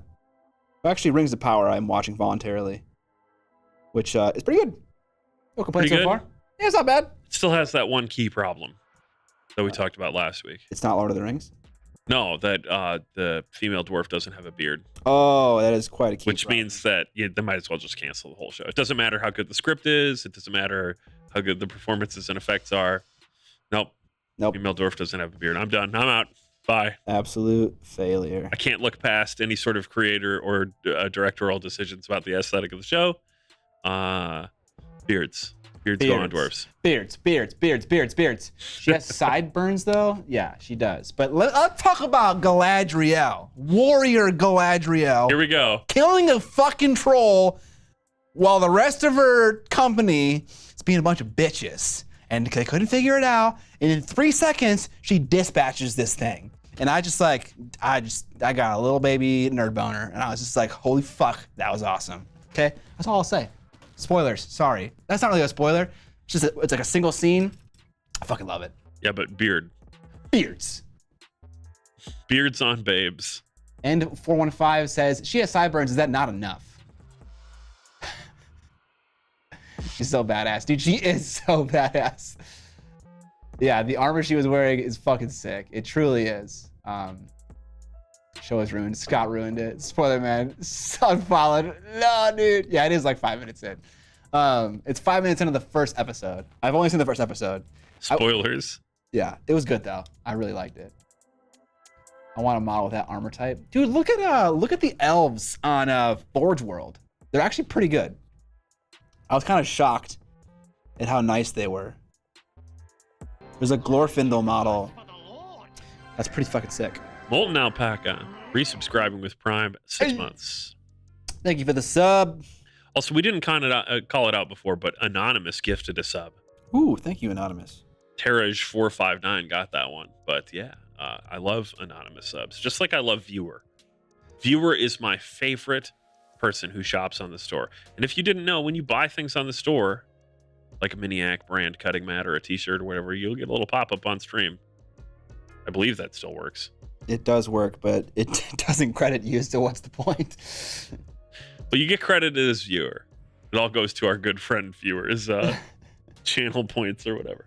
We'll figure that out soon. Man, it would be so awesome to have the screen name on Twitch of viewer. That would be sick. I would pay money for that screen name. How much money would you pay? I don't know, like at least $8. Something tells me you wouldn't get it for that. Probably not. It would also be really funny to only be a producer of content under that name. Never participate in chat, never in anything. Just stream as viewer. I've been trying to hunt down a 54 or 75 mil Gandalf. I may have found a designer in IG who made a decent one. I'm trying to think if Knight Models, I think they did. A long time ago, they made some pewter 54 millimeter Lord of the Rings figures. And if you know anything about Knight Models, they're great. They're great figures. So if you could find them on eBay, you might be able to find them. I can't remember. There is a Knight Models Gandalf from their line of Hobbit miniatures. There is also a 70 millimeter Knight Models Gandalf Lord of the Rings model. So yes, they do exist, and they both look pretty banging. Yeah, you might run into recasting with the Knight Models versions, but I don't know what your philosophy is on minis that are no longer made by the company. Masterson's makes big wet palettes and appears to be what is on the screen now. Yes, that is. I'm using a Masterson STA Stay Wet palette. Yeah, Stay Wet palette. The mid-sized one is normally what you use, right? Yeah, I don't need the gigantic one. It's kind of funny. The steps between their sizes are really significant. The small one is really small, and then they have like what I would call like the mid-sized or the standard one, which is what most people use. And then they have one that's like cutting mat sized. Yeah, they have an absolutely gigantic one. Mike Genie says $12 palette to rule them all. Everyone, I've heard in the past that people are like, saying it costs a lot, but maybe that's just because looking at a bigger size. Because it's not that expensive, and it's just simple. It's dead simple. It's generally cheaper than most of the miniature branded ones. Yes. Speaking as someone who does have multiple miniature branded ones, the Masterson is the cheapest, at least here in the United States. I can go to the source and I can an army painter palette, which is small and very mobile. I like that in my paint kit, and it's $20. And the Masterson one at like Blick, I think it's more than 12 now. I think it's like 16 or 17, but it's bigger and it's fine. It works. So good. I also have Redgrass Games one, and now you didn't give me just the paper. You gave me their hydration membrane. Ooh. The reusable paper thing. Oh, okay, nice. Which I used for the first time last night. Was it any different? It worked, and I was able to rinse it off at the end of the night and theoretically reuse it. Do you know what I can also do? You know what paper I can also rinse off and reuse? Regular wet palette paper. This paper right here. Yeah. It's wild. It's not much of a feature. It's almost like when paint continues to be wet, it doesn't dry. I mean, yeah, okay, yeah. It's just like I think a selling really, point. It's not a selling point. I will defend Redgrass here. I think the point that they're making is not that you can rinse it off. It's that because their membrane is a little bit thicker, it has the structural integrity to actually like not crumple up and get weird when you rub your hand on it to like knock off paint and stuff. And that is true. I was able to effectively clean it rather than like just rinse it. Yeah. But also regular wet palette paper can be just non-waxed parchment paper, which you can get at how long is a roll? 250 feet or something? I don't know. Something ludicrous. Yeah, it's gigantic roll of it for like $8 that will last you literally years, if not decades. So, unless you do a lot of baking. Yeah, you do you, chat. There are many options. None of them are amazing. Wait for me to make a wet palette. I'll make it amazing. I disagree, leaf painting. I actually really like my army painter wet palette. Enough to the point that I actually carry 2 of them in my paint night kit because I give them to new painters when they show up and they go, I'm painting a mini for the first time. This is the paint group, right? And I go, yeah, man, sit down. Welcome to the addiction. Here's a wet palette. Check this out. Then they spill paint everywhere. It's really great. Then they spray paint their mile with texture. That's not my fault. You should tell that story. I told him, just get something that's black that goes on smooth. And what does he do? He buys textured spray paint. Dude, Column, my man. That's a big oof right there. It's a big oof. He sent me that picture. Oh, man. Let's get a picture of that mini on stream right now. Just totally crap on Colin. We could. You can put a wet napkin on a plastic plate and put parchment paper in. Yeah. Scott, did you not make a DIY wet palette video like 8 million years ago? No, Uncle Adam did. Oh, was that Uncle Adam's? Yeah, that his is the classic one. His is a classic, yes. Yeah. Yeah, there you can make DIY wet palettes and it works fine. Yep. Absolutely. It's no problem. You can theoretically make a quote unquote open wet palette too. You could quite literally just have a big sponge or chamois and put a piece of parchment paper on it and have a wet palette that lasts a couple hours. You'll have a hard time refilling it with water, but oh my God! It is an option. Viewer picking up a Miniac pen. Oh my God. Yeah, boy. Probably some other stuff too. Let's see. Viewer, shout out to you. Yeah, hey, some stickers. Yes, PDX Raven is correct. I did make a wet palette with a kiddie pool. Very effective. It works.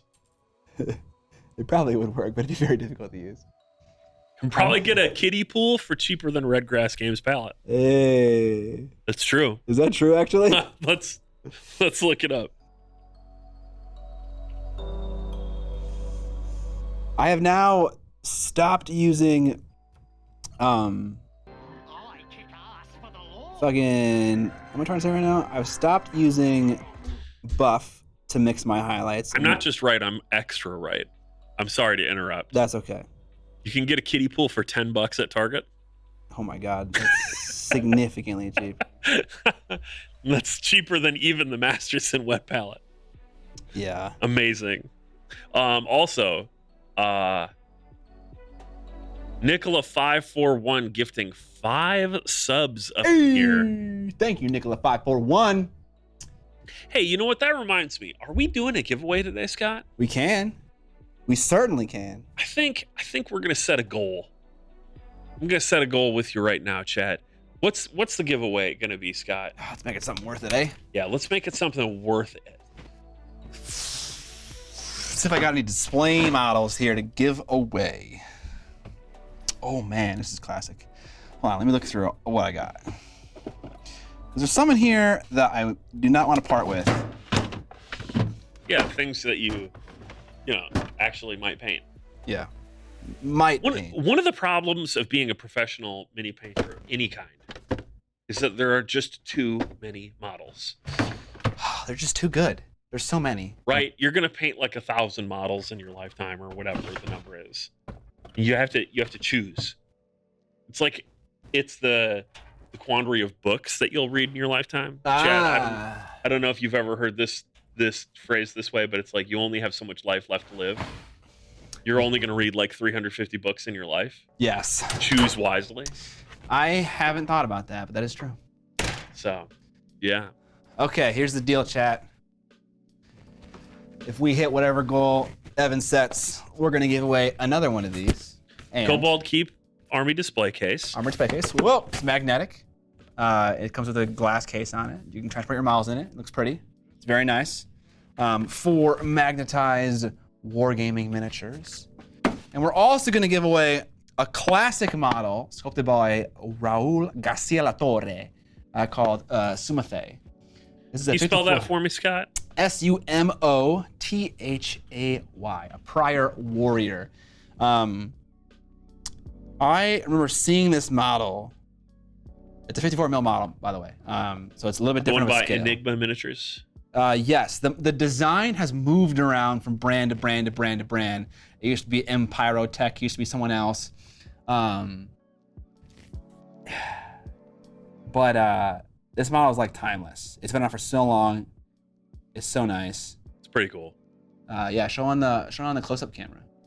Can I use Cobalt Keep? I'm sorry, I missed that. I normally work during stream time, but I caught the plague, so get to join today. Thanks enough for streaming. It's making my isolation much more tolerable. Very happy to do that. Can I keep kobolds in a Cobalt Keep case? You can. Yeah, this is Sumathe. He's awesome. I actually got this model from the company. They were sending me something else. But yeah, it's a nice scale. Like, this is 54 mil. You're gonna find that the eyes are actually smaller than 28 mils. Hashtag heroic scale. Here is the Ogre compared to Sumathe. This is like a great way to dip your toes into painting a larger scale figure. And it's a classic model. And it's an amazing sculptor. Raul Garcia LotR shaped so much of the display miniature world in like the early 2000s. So yeah, you get these two things if you hit whatever goal Evan is gonna tell us right now, or soon. So our goal is gonna be, once we hit 435 sub points on the channel, that's 25 subs away from where we're at right now, and imminently doable this stream, in my opinion. We're gonna give away these two things, and I'm gonna add in, of course, we're gonna include a sticker pack. Do we want to include any other channel merch, do you think? No, that's okay. Yeah, I think the sticker pack, the Cobalt Keep Army display case, not carry case, display case, and the display mini, Sumathe. Prior Warrior. The three of those, if we get another 25 subs today, we're going to give all that away. Easy. Yeah. Hashtag team love painting eyes. Don't even talk about painting eyes. Oh, the chat is just like losing it over eyes. Go F cartographer. Goth cartographer. Thanks for the sub. Team I love it. Oh, my palette needs some more stickers. Awesome. This model is too big.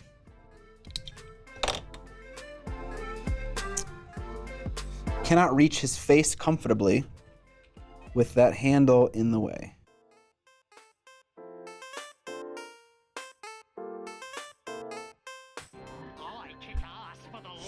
Woo! Mr. Funkadizzle gifted 5 subs. Thank you, sir.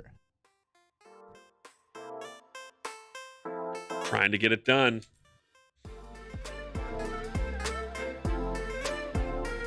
Kind of breaking my own rules here. I'm doing a lot of face highlighting prior to painting the eyes. And I think it's gonna come back to bite me.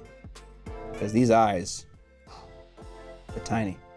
And they're sunken into his face rolls.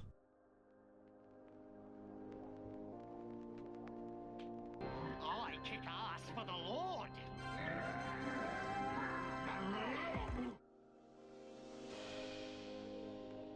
Scott, I might have made this challenge too easy for the community. Why are we crushing it right You now? looked away, and the Crimson Chaperling donated 5 subs, and then Leaf Painting also gifted 5 subs. God damn! Which puts us at, math is hard, 8 away from our goal. It's really easy to like get used to this kind of generosity. And so sometimes it may feel like, at least me personally, I'm being like synthetic, like fake about how excited I'm getting about people gifting 5 subs. That's 25 bucks, you know? Yeah. That would buy one of these things probably. I don't know how much they cost actually, but that would buy, I think you're right. some amount of models, you know? That is a non-trivial amount of money, and I know that, and I really appreciate that. So It wouldn't just buy one of those things, it would almost buy 2 of them. Thank you so Their much. MSRP is 18 bucks. Nice. So, yeah, I mean, like, we really, really appreciate it. Yeah. Stop being synthetic. Stop being sable. Nice. There's a joke somewhere in there. I love that. I mean, like, there's like another, like, there's like kind of like a video skit idea somewhere in there. It's 2 meals at Subway. Really? That's all it gets you at Subway? Subway can't be that expensive. It's not good enough. Get fucking wrecked, Subway. You suck.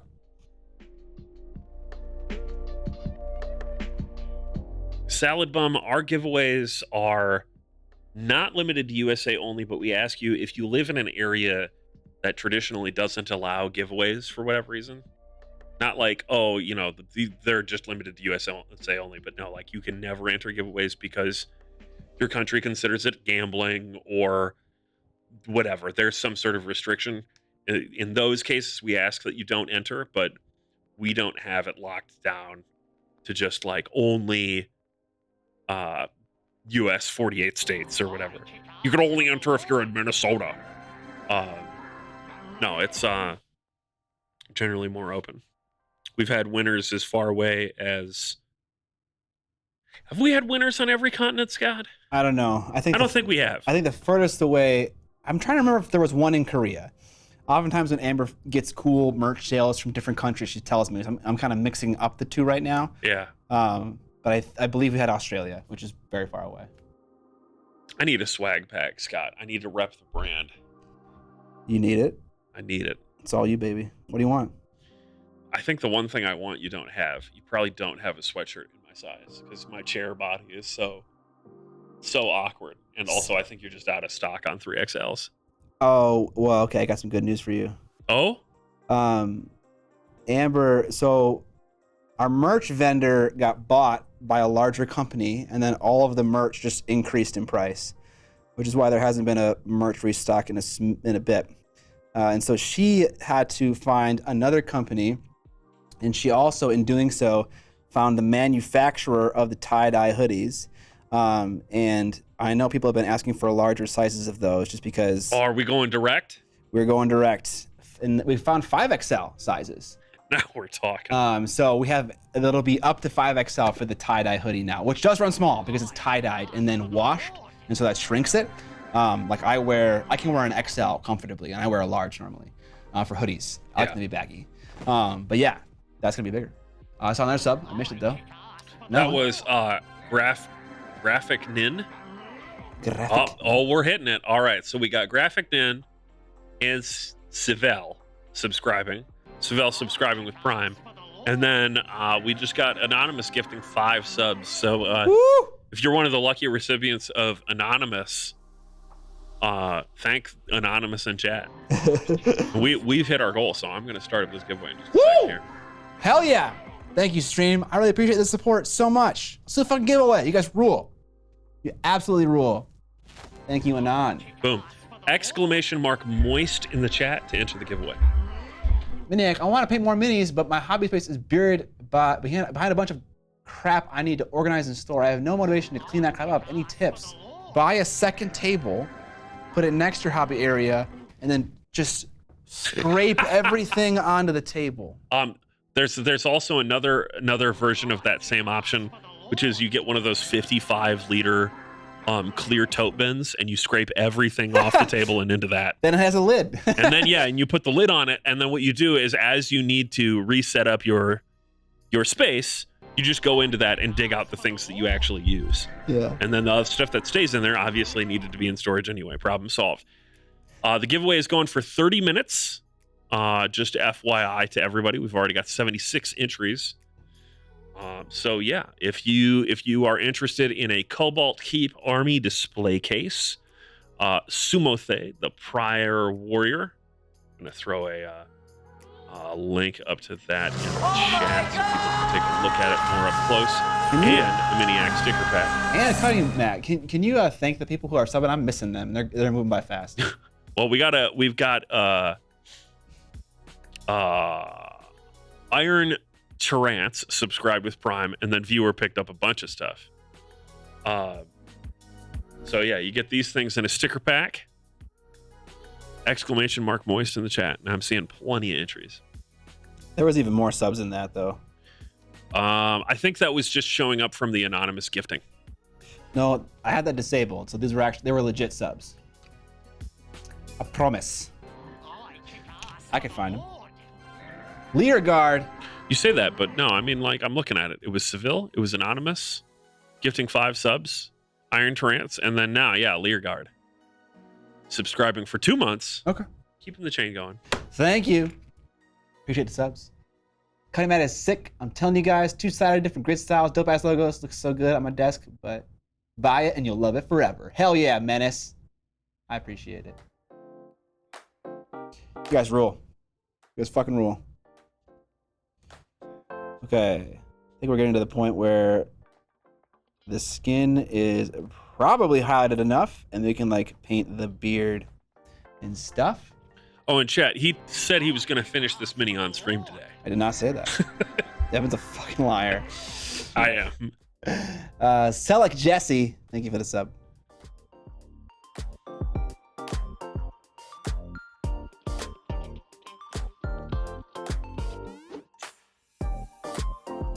How many entries we got for that giveaway?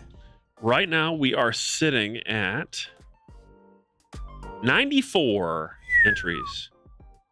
That means about a third of our viewers, a little less than a third of our viewers are entered right now. How many viewers we got? About 315. Woo! Jam. No, Scott, you rule. Thank you, Krish. I appreciate it, man. How have you been the past week? You know, I got a lot of videos to make in September, but I am feeling strong. Someone asked earlier, they were like, I was talking about a desk setup in my own home, and people were like, is that why you're doing the desk roast right now? And that is exactly why. I am stealing all of your good ideas and making fun of all your bad ideas. So it's a win-win for me, really. Pretty much pro moves with Scott. So when we get an access to the 5XL tie-dye hoodie, Amber bought the hoodies. They're being shipped to us. Also, holy shit, the shipping on, what was it? I don't know, like 200 or 300 hoodies. It's fucking expensive, team. They're heavy, makes sense. She's gonna get those hoodies. She's gonna bring them to our new merch vendor. They're gonna print this design. That's probably gonna take like a month. Not gonna lie, it's a long time. Maybe faster, but yeah, probably that amount of time. The email for the paying setup disappeared on Discord. Yeah, I wanted to stop getting emails because I filmed the video today. Yeah, I walked in the middle of it. Yeah, we were, me and Amber were doing it together.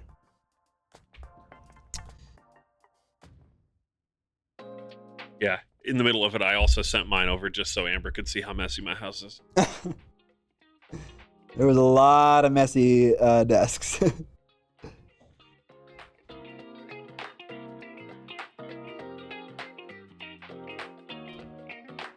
Jim Cremini's is the Uncle Adam trapped under plastic on tap for next week. You bet your ass. Spoilers. It is.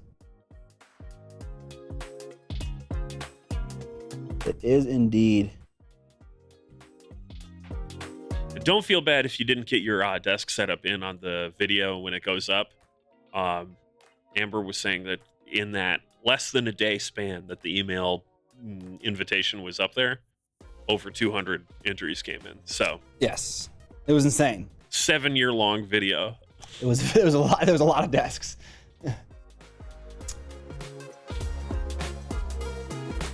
I mean, if it's enjoyed and people like it, we'll do it again. Absolutely. There were some great desks. Like absolutely insane. All right, let's try to paint these eyes, chat. Here we go. Hashtag team, I'm making the mistake of painting eyes again. Hashtag team fuck yeah eyes. Fuck yeah, dude, I'm doing it.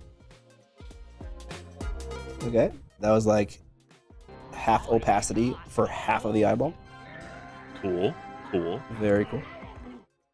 Genovos subscribing with Prime. Thank you, Genovos. This eye is gonna be impossible to paint. Yeah. For those of you that don't know, I always do a walkthrough every stream. If you don't know what Prime subscriptions are, that's when you link your Amazon Prime account to your Twitch account. You can give one Twitch streamer a month a free subscription. Costs you nothing. It's included with your Amazon Prime account. So if you haven't linked the two, you can, and you can give us a little bit of free money, and we really appreciate it.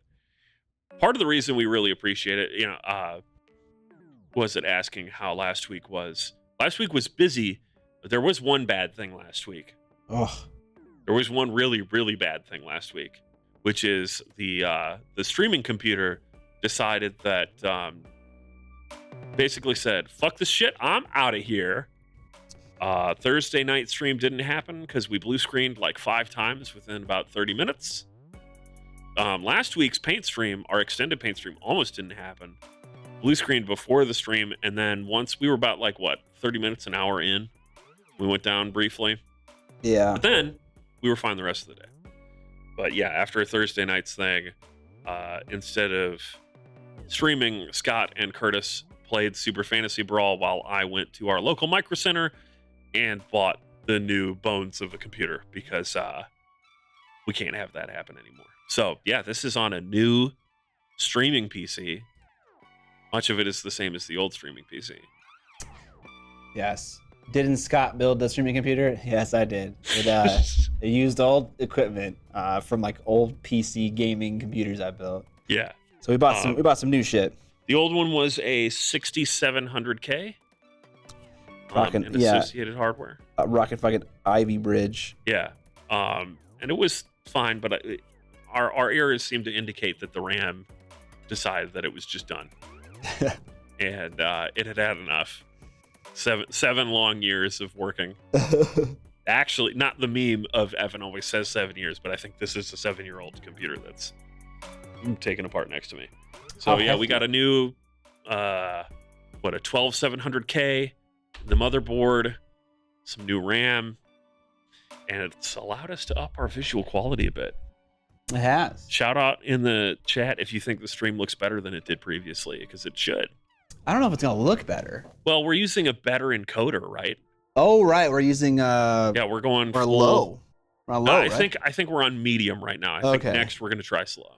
How hefty is your streaming/editing PC? Plan an upgrade to the 40 series? I don't know what the 40. Oh, wait, is Nvidia making the 40 series now? 40 series is gonna get announced next week, I think. I think if we're gonna buy, my plan, if we buy a graphics card for the streaming computer, which right now we're running a 1060, just whatever, low duty work. I want to buy a graphics card that has Intel or SVT encoding natively on the hardware, which I believe is look for your mouse.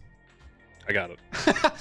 Which I believe will be those new Intel graphics cards. But my editing machine has a 3070 in it, an Intel, I think 12700K.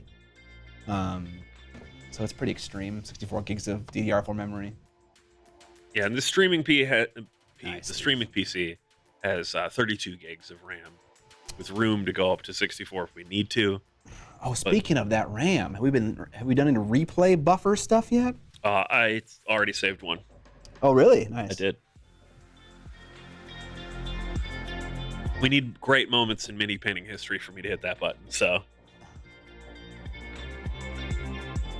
20 minutes left in the giveaway, ! Moist in the chat for a Cobalt Keep Army carrying case. Oh, I did it again. Army display case. Not carrying case. Oh!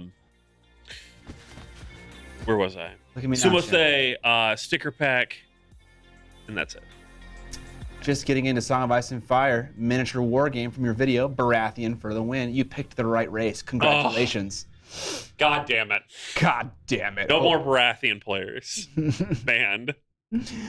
Hope you roast my hobby setup, Scott. The odds are that I didn't, so manage your expectations correctly.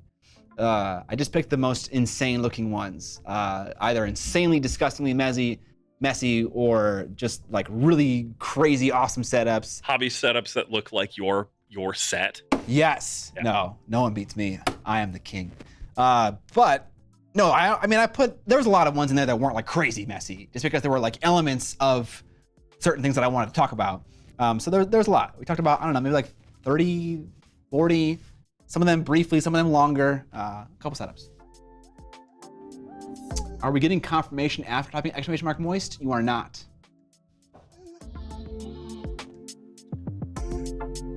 Okay. Oh, wow, that actually works. I have entered our giveaway. Obviously, if it somehow manages to pull us, we'll just re-roll it, but... What? I was testing it. See what it would do. It doesn't have a filter. I typed !moist as Miniac, and !moist as Miniac makes me see Miniac in the list of entries. Nice. Quality. Thanks, Streamlabs. Yeah. So yeah, we got about 17 minutes left on that.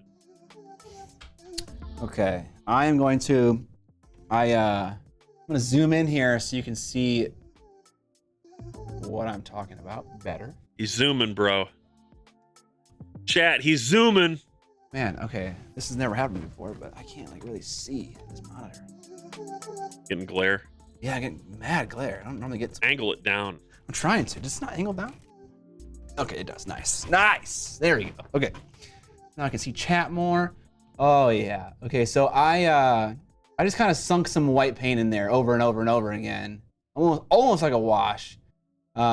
This one needs more opacity. This one is fine, but the problem is that the white is touching the highlight of the bottom cheek, and so we're gonna recess shade some purple down there, some lilac, after I get that eye looking swank.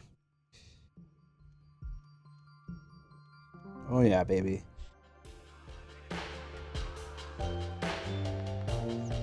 I need like a little globule of paint. Not that big.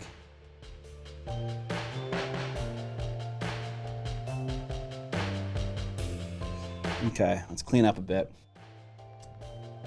Let's clean up a bit. Looking silky. Thank you, sir. Are you going to glaze in other colors? Yeah, I think I want to do some colors around his cheeks and around his lips and whatnot. But first, you have so much of that mini left to paint. Oh my god. Luckily for me, the rest of the model isn't incredibly important. Some of it is. Some of it isn't. Kill a Green 187! Exclamation mark moist. Thank you for the sub, my friend.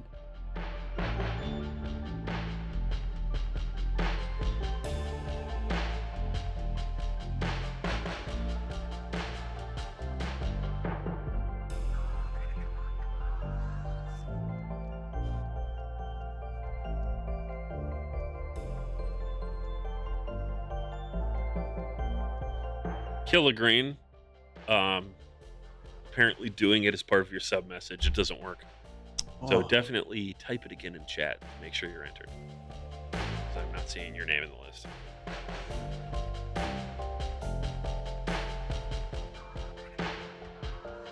Dead Medic wants to know, how do you feel about the Cursed City expansion?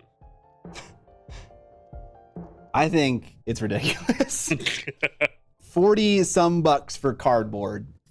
Or I don't know what it is. I don't know what it costs. I don't think they listed a price in the Warhammer community article, but yeah, it's just cardboard. And then if you wanted to buy all the models that the expansion includes, it's like some 200 bucks. And the game itself already costs over 200 bucks. So it's like, it feels bad, man. It feels real bad.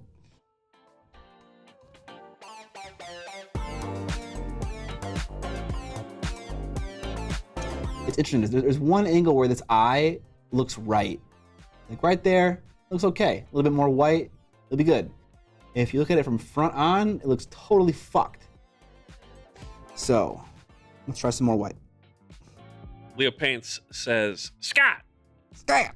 Uncle Adam did a video on painting the Into the Dark terrain, but I think a lot of us want to see you do a video on that too. Oh, what? Into the Dark? Into the Dark. What is that? Yes. Is that a Kill Team expansion? Also, who wants to watch me paint terrain? You want some really sick tips on how to take way too long to paint terrain? That's what I could do. Kill Team terrain? Yeah, okay. Very claustrophobic. Is it the new one? The one with the crew in it? Uncle Adam already painted that? It has cool Space Hulk style terrain. Space Hulk. God damn, Adam is on his shit. Right, I think maybe I'm featured chat like slightly to the side. I think I'm fighting against old white paint on my palette.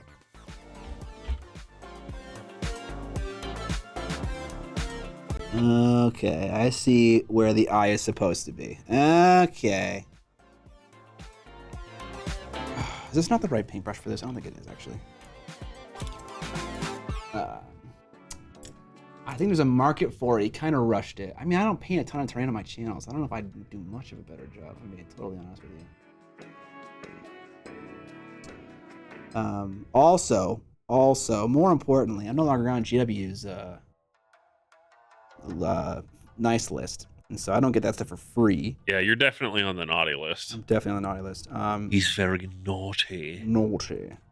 So, that being said, I don't think I'm gonna go out and buy that box. Is the terrain new? I watched an Eons of Battle video, and I noticed that every terrain they had in those other sets had come from somewhere else prior. Is that true? Am I wrong about that? So yeah, is the terrain new or is it old? Is it like redone? Oh. Anyone know? Chat will know. Display Chat knows quality all. Terrain, hell yeah. Chat knows all. And chat knows about our giveaway. One Sumathe Warrior, a Cobalt Keep Army display case, and a Miniac sticker pack. Exclamation mark moist in the chat to enter.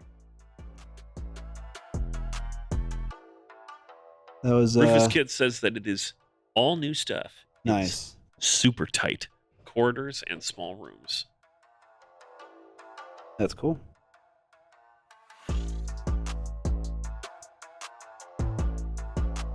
There we go. There's an eyeball on the his right one. The other one's looking pretty good too, but I'm gonna keep doing some more white now that I put some new paint on my palette. How do none of the monitors on my screen show me the fucking time? What's going on here? Okay, 3:07, we're fine. Hashtag guys. We're going to go for about another hour and 10 minutes. Because we started a little late today.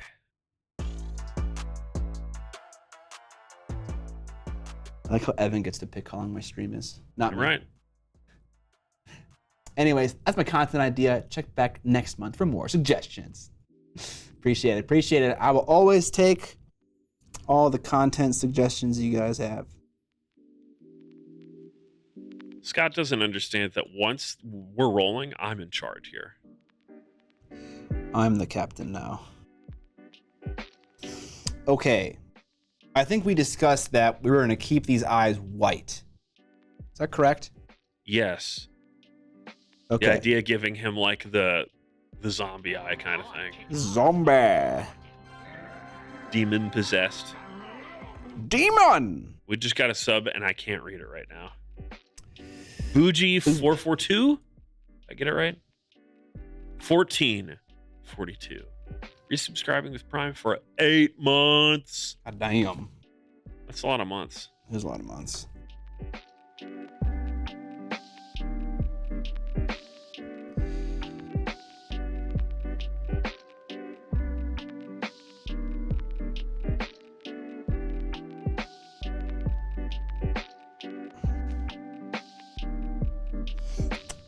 Can you recommend some high quality arms for mounting mics, cameras, and lights? Everything I have droops, or can't handle any weight. If you go to B&H, they have weight restrictions on the gear you buy. So measure the weight of your equipment and then buy an arm that meets the requirements. That's what I had to do. They're all kind of the same. Like you, obviously, like Manfrotto makes a ton. Other companies make very similar pieces of equipment.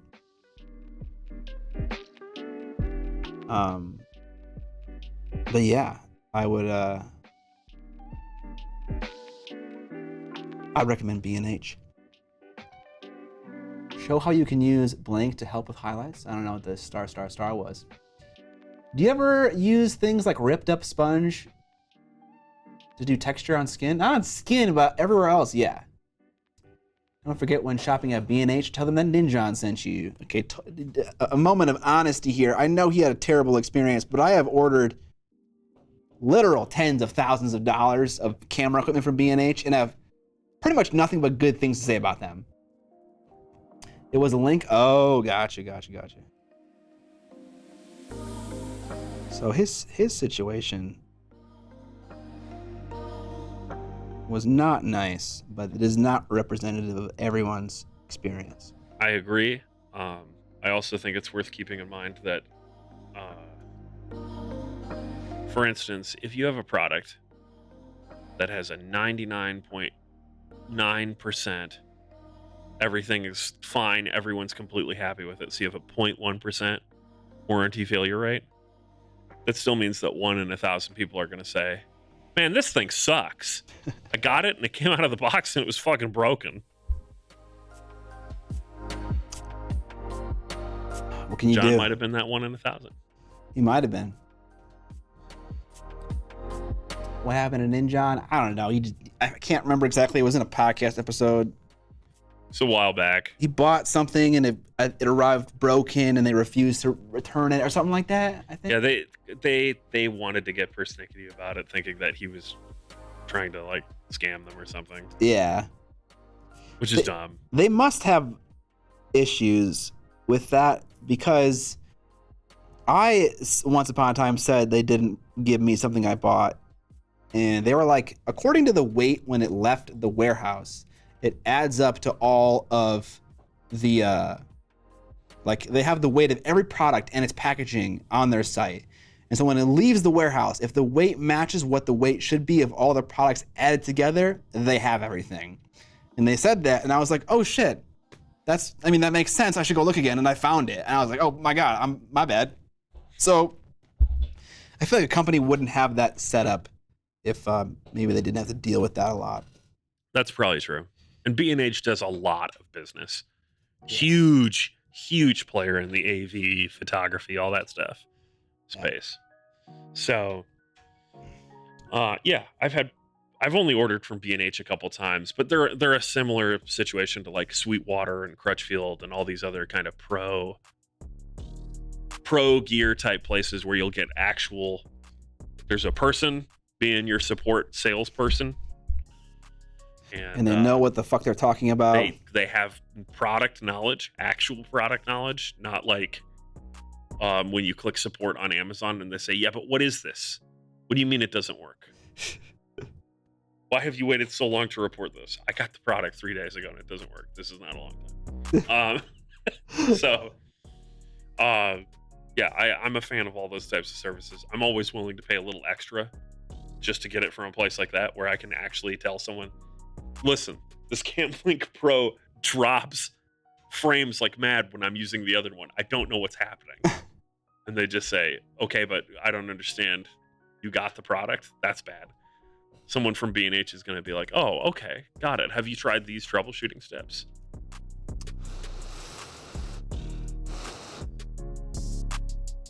Sweetwater is the best. That's standard large volume logistics stuff. Yeah.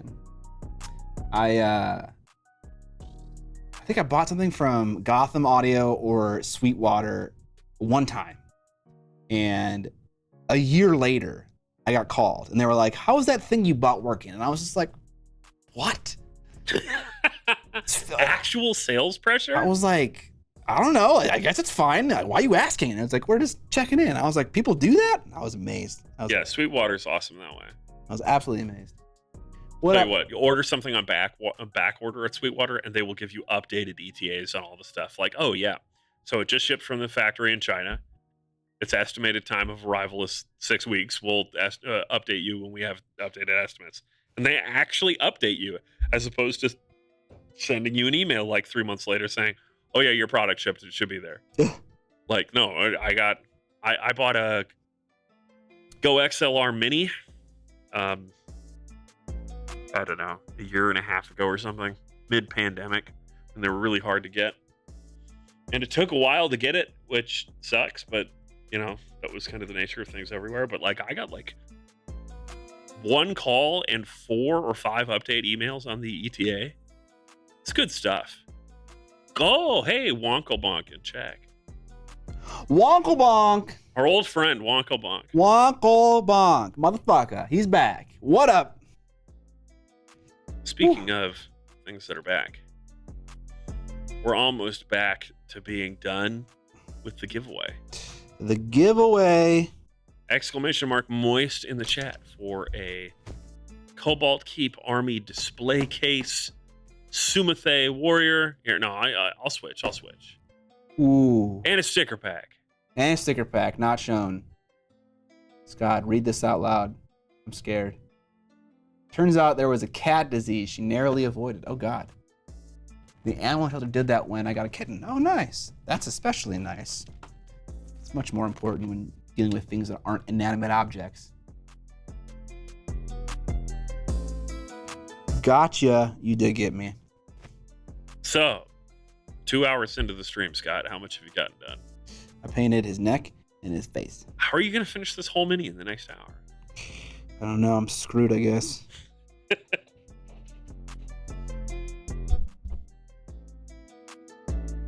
Okay. You know what? I just need some paint that's actually... This wet palette paint would work for glazing and stuff, but it did not work for what I'm trying to do right now. You need some paint with body. Body.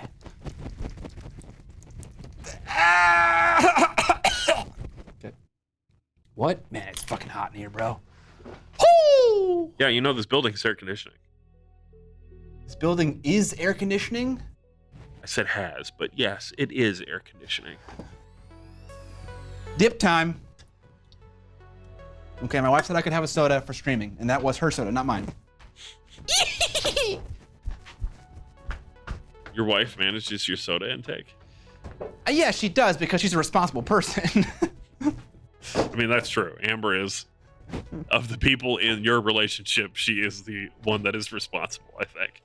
All right, Cole, one for the stream. Oh! But yeah, if anyone's gonna make the right choice about how much soda I consume, it sure as shit ain't me. That's the nice thing about diet soda. You can just drink it endlessly? You can just drink it endlessly. You can spend all your money on soda. Okay. 45 seconds left in the giveaway. Ah! Exclamation mark moist in the chat. My goodness gracious. Great balls of fire. Amber wears the pants. So. I mean, that's fair. I think I've only seen Amber wearing pants, so. Yeah. Scott wears the shorts. The short shorts. Who likes short shorts? Me. Yeah. Diet Coke tastes like cancer. Okay, calm down. Whoa. Is that true? I actually don't know. No. And I've eaten a lot of cancer in my time.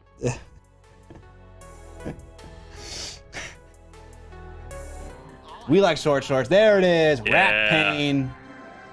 What up? Your shout out to adults that drink soda. Boom. Hold on. Everybody lives in my head. Hell yeah. Congratulations, Maze Trankos. I saw that name earlier in the stream. Maze Trankos. Sound off. Sound off if you're in the stream. Also, if you're Sean Connery, sound off.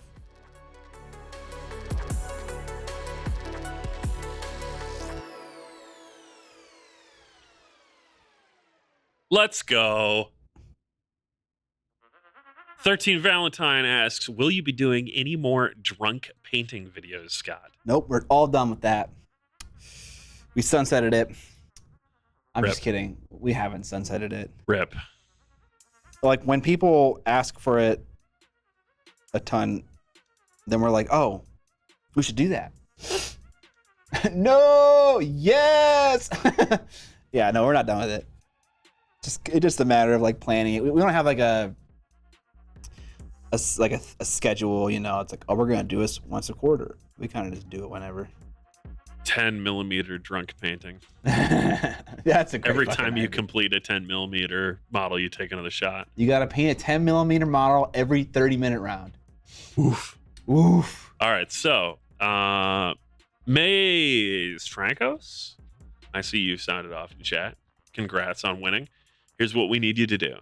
Send us a direct message. You can reply to this right here.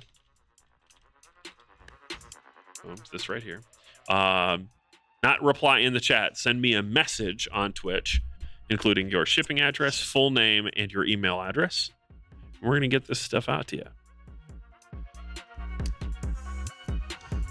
Thank you to everyone in chat who subbed to match our goal so we can do a giveaway. Really appreciate that, guys. Damn right.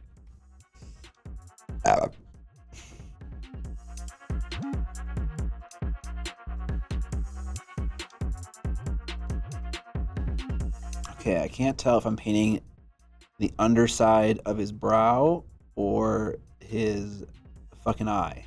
Well, for what it's worth, no one else can either. Yeah, no shit. Particularly when we're looking through your glasses. Hey! Poke it up. Okay. I really think his eyes are tiny. I think his eyes are narrow slits in his wrinkled face.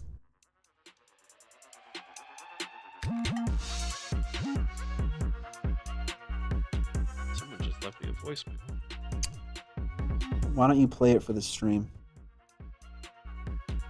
I'll take things that are a really not good idea. For 1,000.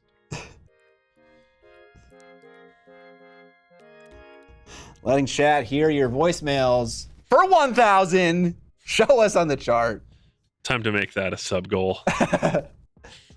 Paint a mini with alcoholic drinks only. Stoned painting. You ever paint a miniature? Weed? Never. THC is legal in Minnesota now. 5 milligram edibles are legal in Minnesota now. Don't do drugs, kids. Drugs are good. I like them. They make my brain go burr. Well, some of them do.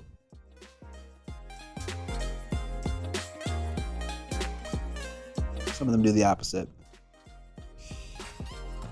But I wouldn't know anything about that. Okay. I can answer this question, Leo Paints, but I'm going to let Scott answer. Scott, hypothetically, what would it take to get you and John to do a Friday night drink and paint live stream? What would it take? Yeah. I don't think it's the thing. I don't think it'd be as exciting as you guys think it would be. But, because those videos are edited to feel funny. But just to answer the question, what would it take? I don't know. There's definitely no reason why we haven't done it. I feel like there's also there's a bit of room between a drink and paint and a drunk and paint. Yeah. Oh, yeah. Absolutely. Drinking and painting, sure. Sounds like hobby time in general for a lot of people. Getting absolutely smashed on a live stream, probably not going to happen. Probably. Probably just gonna. There's a risk, right? Yeah. One of us is gonna say something we're gonna regret for a long time. Yeah. So maybe the liability is not great. I know Good Mythical Morning does their Good Mythical Evening where they get drunk and talk. And provided that we keep our shit together, we could probably make it work, but that's a big if. Never say never. Maybe we'll make that our 5,000 sub goal when we get real big. When we start doing this for real, For real. Okay, I'm sorry that I'm just continually dropping paint into these eye sockets, but they just ain't perfect. Yet.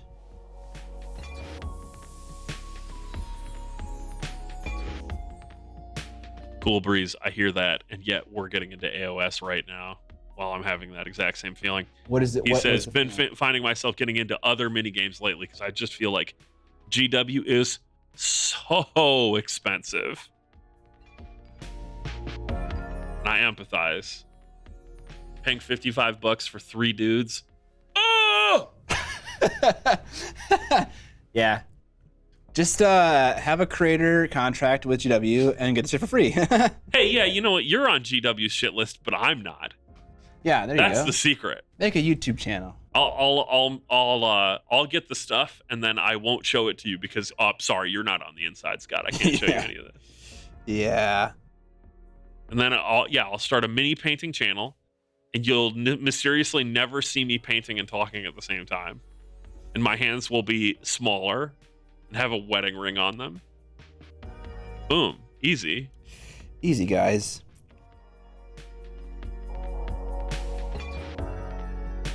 PDX Raven found the life hack. What's the life hack? I started getting into MCP, but the bonus is that my girlfriend loves Marvel, so she wanted to play too. Ooh. That's the end. Boys and girls in the chat, let me tell you, if you're worried about your SO having problems with any hobby spending, it doesn't just have to be miniature hobbying, it could be other stuff. Find the thing in that hobby that they like too, and all of a sudden, oh yeah, it's fine. It makes sense to buy that. That's cool. It's so easy. So easy. Should I make the inside of his mouth like red, like, you know, kind of like gums, or should they be something gross? I'm not going to answer that question. Chat is, and what we're Chat, going to do is this I'm going is to your throw mini. up. I'm going to throw up a poll. Whoops. This is your mini, chat. Battletech lets you use anything for game pieces. Every game does. Yeah, lets is a strong word. Right. You can use whatever you want for any game you want. The rule set allows, I suppose, in Battletech, which is cool. I appreciate that. I actually appreciate more and more miniature agnostic games. With the advent of 3D printing, you can find a lot of cool shit out there. I've said it on stream before, and I'll say it again. You can either sell the rules or you can sell the minis, but you shouldn't be able to sell both. And if you sell cool rules, make your game miniature agnostic. You can sell minis too, but don't worry about it that much. Yeah. Yeah. I don't feel like GW is expensive because the amount of time I spend painting one model, the hours of fun I get out of 25 euros, it's a few things I get the hours per euro per hours ratio of fun from. Totally get it. Makes sense if you just compare it to every other range in the world. They're the most expensive, like quantitatively. Also, the way you're talking about it makes me feel like you are a display painter, or you paint one model at a time, because 25 euros for a character, painted for hours, that's not everyone's thing, you know? Some people are painting many models that cost several hundreds of euros in a fast turnaround time to play the game. So, you know, different strokes, different folks. I mean, I definitely agree with what you're saying, 100%. That's how I justified playing WoW in high school. It's like, Poll in the chat. it's like I can play fucking WoW for $10 a month, or I can go to the movie theater literally 0.75 times and spend the exact amount of money. It's like it's more economical for WoW. So I understand the argument 100%. You see that chat? Oh no, you can't see that right. I can't see chat still. Yeah. Evan, you're killing me. I know. Well, I can see chat, a version of chat. I meant the poll. You can't see the poll. Let's get that on your screen. Get that on my screen. Gross inside with gunk, clean and red, glowing with hate. Super clean teeth. I like how the meme is winning, of course. It's not a meme. Do some OSL coming from the inside of the mouth. Wait, no, super clean teeth? Oh wait, glowing with hate? I'm not doing glowing with hate, okay? What, you did not consult me. I didn't. I said we would consult with chat. Oh my god. Yeah, but who made the results? But who makes the sound? I'm not gonna let you rig the polls. With what how I want my own models? This isn't Soviet Russia. But my model. It is the community's model, Scott. But this is a mom when he was in an army. Glowing with hate? A glowing mouth? I can't, okay, honestly, I can't do that. Because the thing that'd be glowing, which is like his mouth, like the inside of his mouth, is so fucking far down there. I would need to fill it with green stuff. I'm hearing some excuses. Glowing with hate wins. Okay. Gross inside with gunk was a close. Not really. Nothing is close. That it was super clean teeth. Those two were very. Yeah. Okay. Let's think about it. Maybe we can be inspired by glowing with hate. Can I make his teeth glowing? Would that look fucking dumb? I mean, that would look really weird. In Soviet Russia, the model paints you. No, Scott, our model. Fluo pink mouth and eyes. I'm gonna start playing like the Soviet national anthem. Guys, I don't have any fluo pink paint. I don't know what you expect from me here. Oh my god, I forgot. I had another hot pink I was gonna give you. I found it. I do need more. You do have that Stuart Simple pink pigment. You're right. Evan gave me some more hot pink. Bike reflector teeth. What does that look like? What's a bike reflector look like? It looks very safe. Oh, it's like hazard stripes or something like that? Visible at night. That's the color that I need from what's that company called? Turbo Dork. Oh. I want paint on like retro reflective stripes. So my Mini is just like every time I try and take a photo of it with flash photography, it just ruins the picture. Yeah, GG.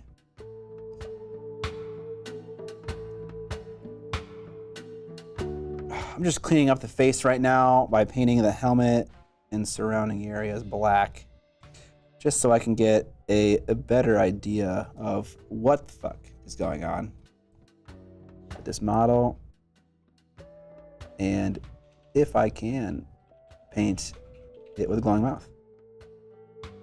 Spoilers, that probably isn't happening. I was not consulted. No, you told us to consult chat, and so we did.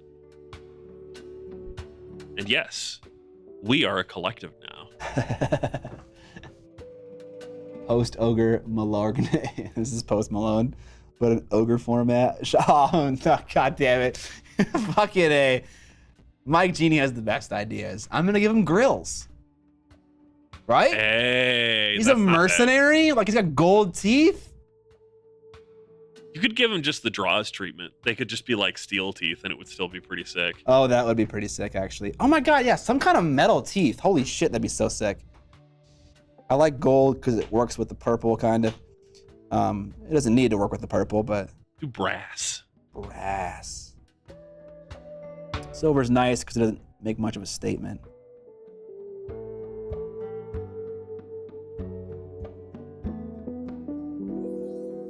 Just tuned in. We'll be getting painted today. Exclamation mark Scott will give you the name of the model and also, I assume, where to get it.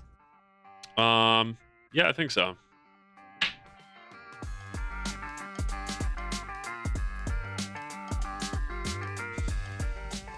NMM? No, because I believe the rest of my army is going to be TMM. All right, I've got the hot take of the day here, right here. Okay, hot take of the day right here. TMM looks better on the table than NMM. It pops more. I think the majority of the time, you're correct. NMM looks more dynamic and interesting in hand, in close-ups, on display. I love it. I wish I was better at it. I'm working on it. However, every army that I've looked at that I've been like, damn, that's looking hot. Except one. One is an exception to this, but every army I've seen in person that really blows my socks off has been TMM of some kind.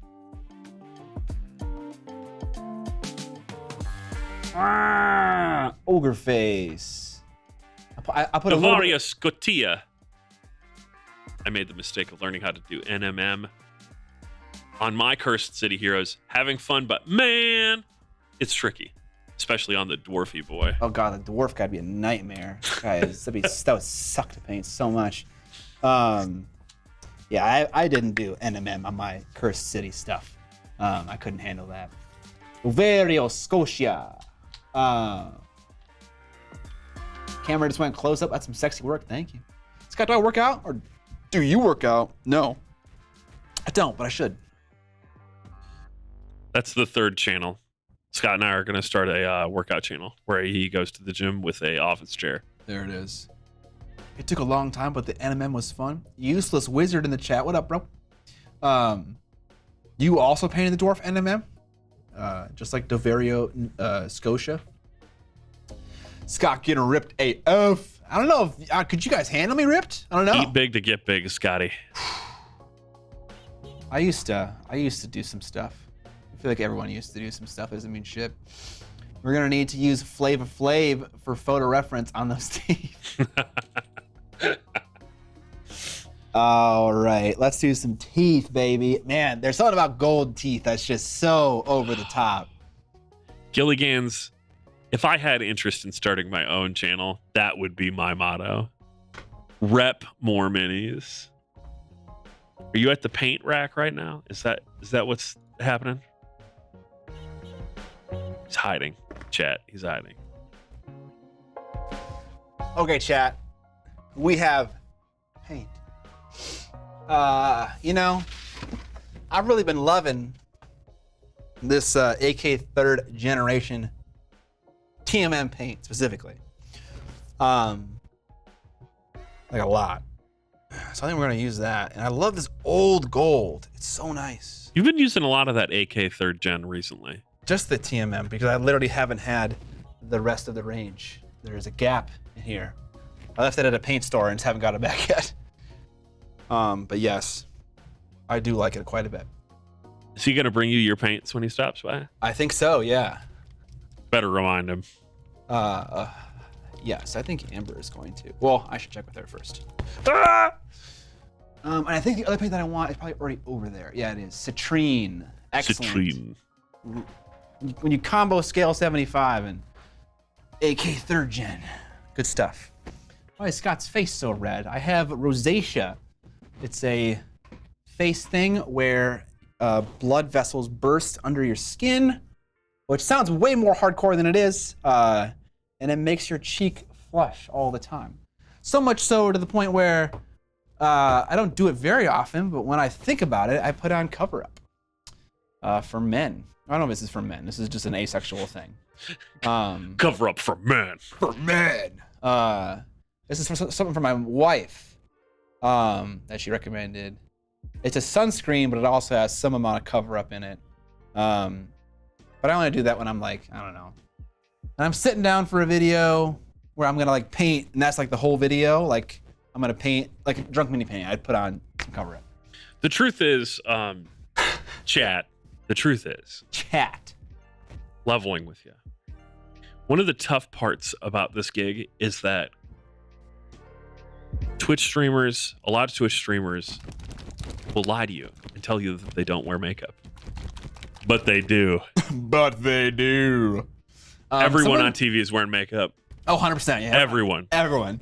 And part of the reason, you know, we talk at the start of the stream, we were talking about why is the lighting different? Oh, Scott's forehead is going to be blown out and stuff. Man, it's like matte paint for your skin. That's what makeup is really doing in the video environment. That's true. Cuts down on that glossy highlight and lets you be matte. Rufus Kit is bringing the real opinions. For men is actually for fragile masculinity. That's true. That's rough. It's also cheaper. That's the other big thing. Yeah. Because women always pay a tax on the pink packaging. Someone said that I was shitting on AK 3rd gen when it first came out. I don't think I ever shit on it, and you can correct me if I'm wrong. But I think what I said is it's just another paint range. It isn't special, and that is still true. Yeah, that's still true. The actual paints themselves, very solid. That could be a daily driver paint range. But so could Citadel, so could Scale 75, so could Vallejo, so could Chimera. Like they're all great paint ranges. Pro Grill. So apparently Pro Kill as well. I heard a whisper. But yeah, maybe did I shit on it? You can tell me if I'm wrong. As far as I recall, you didn't. But I also think that the miniature painting community as a whole there's kind of a divide on this, right? There are the people who are whoops, that's the wrong camera. There are the people that are always excited about new paints, and there are the people who are like, paints are a solved thing. We don't need more paints. We have all the paints we could ever possibly need or use. That's definitely me. I fall into that latter cap mostly as well. What does this paint do differently than the 5 billion options that are already in the miniature painting space? And sometimes, rarely, we're proven wrong. You know, John really loves that golden so flat stuff. He really loves it. And that stuff is incredibly flat. You know, it's giving Chimera and stuff like that a run for its money. I need every paint ever made. Yeah, exactly. And there are people in the community that like that. Every time a new Kickstarter for a new paint range shows up, they're just like, yep, I'm in. $300 for all the paints, sold. And it's not to say that those new paints aren't good. AK 3rd gen is good.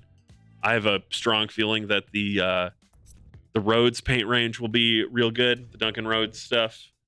There's a lot of good stuff that's come out on the market in the last 10 years, but let's be real. You could just paint with Vallejo model color forever.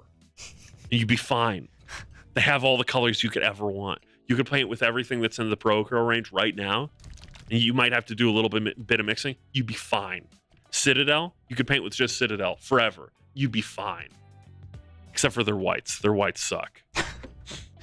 Hair dryer. Oh my god, I don't have a tool for it still. Okay. I did it.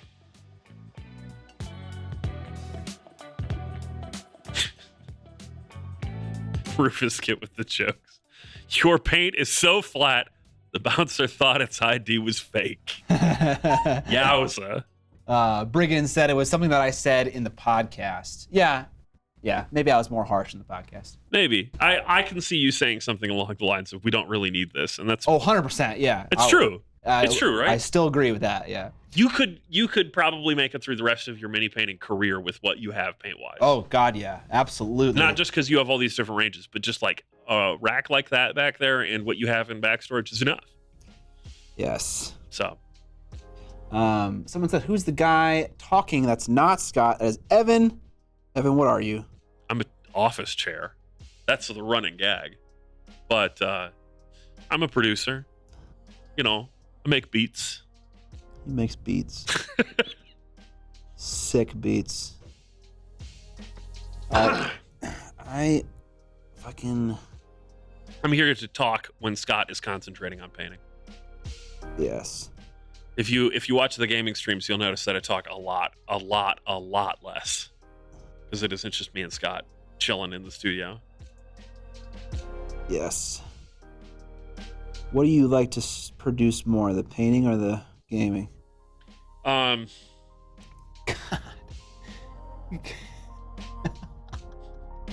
Yeah, I love it. I got some gold on his lip, but man, that looks so fucking disgusting. I love it. Yeah, it's pretty sick. Mike Genie with the great ideas. Okay, let me ask you, Mike, was that your actual idea? Did you, when you said post Malorgne Orgne or whatever you said, did you want me to paint his teeth gold? That's the instant thing I thought of. Mike Genie is our honorary third member, I think, right now, because he's also telling you to get me a drum machine. Okay. Which, yes, give me that 808. Just so you can just slap that fucking, like whatever sound that is. Yeah. Deafening. Can anyone recommend a good audiobook? I got nothing. Absolutely. I got a few. I listen to Audible while I paint sometimes when I run out of Trapped Under Plastic to catch up on. Go for it. The question, Derpy Dewey, is what kind of fiction or nonfiction are you interested in? Because that'll steer recommendations pretty hard. Sound off on chat if you've got suggestions for Derpy Dewey, by the way. Yeah, I mean, I feel like, sure, there's probably like a thing where it's like, this is a good audiobook, but generally speaking, if it's a good book, it's probably a good audiobook. I think that's broadly true. Some books you have to pay a little bit too much attention to. Like, I don't know how dense you want something while you're painting, but there's a lot of good stuff out there in every genre. I recently listened to both of Lindsay Ellis's books that she's got out, Truth in the Divine, and the other one that I can't remember the name of. Both great listens, soft sci-fi. I have been listening to Michael Moorcock's The Black Company, the old recordings of those. That's been a lot of fun. I'm seeing a rec for The Expanse. Yep, Expanse has great audiobooks. Seeing a rec for the Night Lords Omnibus, which yes, I read and really liked. Also, always a good recommendation if you're into the Warhammer stuff. Hell's Reach audiobook, classic, got adapted into that awesome YouTube series a few years ago. That's also amazing, but the audiobook itself is longer and awesome.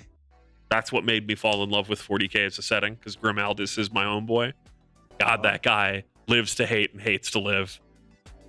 What a beast. Grimaldus, dude. Is that Black Templars? Yeah, he's like the Black Templar chaplain from that book. Oh man, that audiobook is fucking awesome. Do you have his mini? I don't have his official mini. I have a Champlin mini, but yeah. there was one other I was going to recommend. If you're into something that's more emotional and lighter, I got John Green's collection of essays, which is it's like an adaptation of his book that was based off of the podcast where he was reviewing stuff. I'm trying to remember the name of it, and I'm going to use the Google.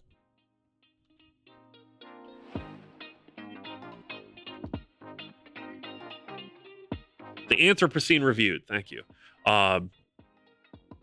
That's tough to listen to while I paint because it makes me cry. That's kind of a review of it in and of itself. Yeah. Really, really good. Love that book. So yeah, there you go, Derpy 2. There's some recommendations. I don't know, Scott, do you listen to audiobooks ever? I listen to nothing. I'm a fucking psychopath. We're sitting in silence right now. There's music on the stream, but not in the room. Yeah, I can't hear it. So. I was thinking I might set up a speaker just for the notifications. That would be a bad idea. Yeah. Fucking gold teeth ogre. How has no one done this? Someone's definitely done this. They've got to. I mean, there's the Guild Ball star player that's got like the gold chains that I can't remember the name of. Oh yeah, baby. Morkenthorg or something like that. But I don't know if he's even showing his teeth. I think he's just like mugging the camera. Someone's done this. Yes. But that is also sick. That model. All right, I'm gonna paint his lower lip here with some brown and red mixed together, and I'm gonna glaze it on. And then I'm gonna add some drippy drips out of his mouth because he is an ogre, and he probably is eating people. I want to add some drips out of his mouth. Delicious. That was way too dilute. Let's try again. I never played Infinity. I played a demo of Infinity at Adepticon, and I played another demo at my local game store with the guy who loves Infinity. His name's Robbie. And the impression that I get from Infinity is that it is a bit of a hot mess, but not like unplayably hot mess. It's just kind of like, it feels like they made a rule set, and then they were like, oh, there was a problem. Let's add to the rule set to fix the problem. And it did that like 17 times. Yeah, that rule book is real thick for a miniatures game that has like 8 to 12 models on the table per side. Which, you know, that's kind of its thing. You know, it's supposed to be kind of like complicated, I think. But yeah, I don't know. It just feels a little clunky at times. That said, I'd buy it. Love you, Robbie. I do want to play with like an Infinity expert at some point, and we do have a pretty big scene here in the Twin Cities. I've been lurking on the Infinity Twin Cities Discord for a while. I would say, chat, I would not be surprised to see Infinity on the stream at some point in the future. Definitely. No promises about when that will be, but yeah, Thursday nights we play all sorts of games. All sorts of games. And Infinity models are fucking awesome. Yeah. If you're into that kind of mid-hard sci-fi looking stuff, medium-sized robots, Ghost in the Shell inspired stuff, you can't really go wrong with Corvus Belli and Infinity models. Yep. We'll probably play it. The idea I've been toying with the idea of a military orders army for a while now. And you struggled to get that one out. I did. Just using like the phrase military orders as an adjective was really fucking with me. I don't know what that means. Gotta go pick up the kids. Thanks to the stream, Scott and Evan. Later and later. Chat. See ya, Astartes. I haven't played Star Wars Legion. I do want to play that one though. Everyone seems to like that game, and I have never like even seen it played. But like everyone's like, oh yeah, that game's great. I play it all the time, which is weird to me. How often do you lurk in game spaces? No, hang out in Game Center. I only hang out on the other side of the Game Center. What do you mean? Actually, you know what? That is like the wargaming half. It is, how big a board is Legion normally played on? Like 4x4? I think it's 3x3, but I could be wrong. Chat, help us out. The question is that being played over in the main game space, or do they get their games in on the more wargamey side, because that's normally where we are. And I feel like all I've really seen played there are games like Warhammer, Age of Sigmar. Obviously, when me and Scott go over there and it's us playing Song. Yeah. Apparently, we just fired off another ad break. They're every 30 minutes. And if you don't like seeing ads, pro tip, if you are a subscriber with Prime or otherwise, you will never see ads on our channel. So yeah, get subscribed and never miss anything. Also, our VODs are posted to the Miniac's Backlog YouTube channel. Are they though? We're going to get better about that. That's what I have to say. We're trying to make it easier to do. The problem is thumbnails. Thumbnails are getting in the way. Who needs thumbnails? We could just do a black thumbnail. Boom, done. Ooh. Got it. SEO optimization? Nah. Okay. So it's played on a 3x6 for the full game, 3x3 for the skirmish mode of the game. For Star Wars Legion, that is. Okay. All right, so this guy is a corpse eater. Well, that's the story that he has, but we gave him gold teeth, so the story kind of changed a bit. We could take some Tamiya clear green and just add some drips. I think we'll just do red. I like red. Where's my red? There it is. Tamiya clear red. I love clear products. I'm always looking for an excuse to use them. You can eat corpses in style, Scott. That's true. That is true. I just feel like I don't want to add the color green. But goddamn, the rims, such a great idea. Okay, let's do it. We're gonna add some Tamiya clear on the palette here, and we're gonna mix a smidge of black into it, and then do some drip drips. That was too much black.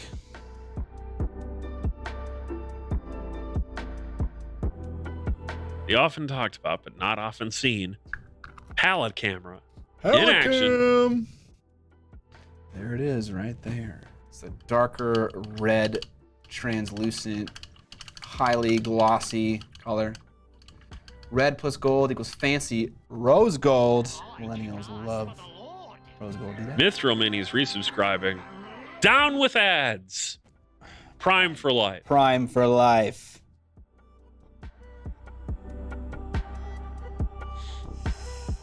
B.A. Abelin loves the palette cam, baby.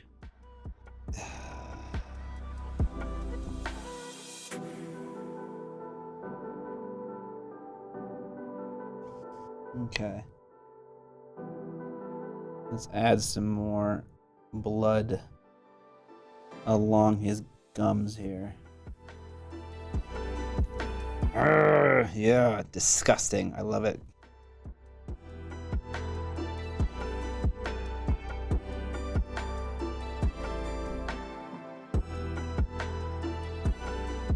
Do a big drip on the left and then 2 small drips on the right. Just for a little bit of diversity.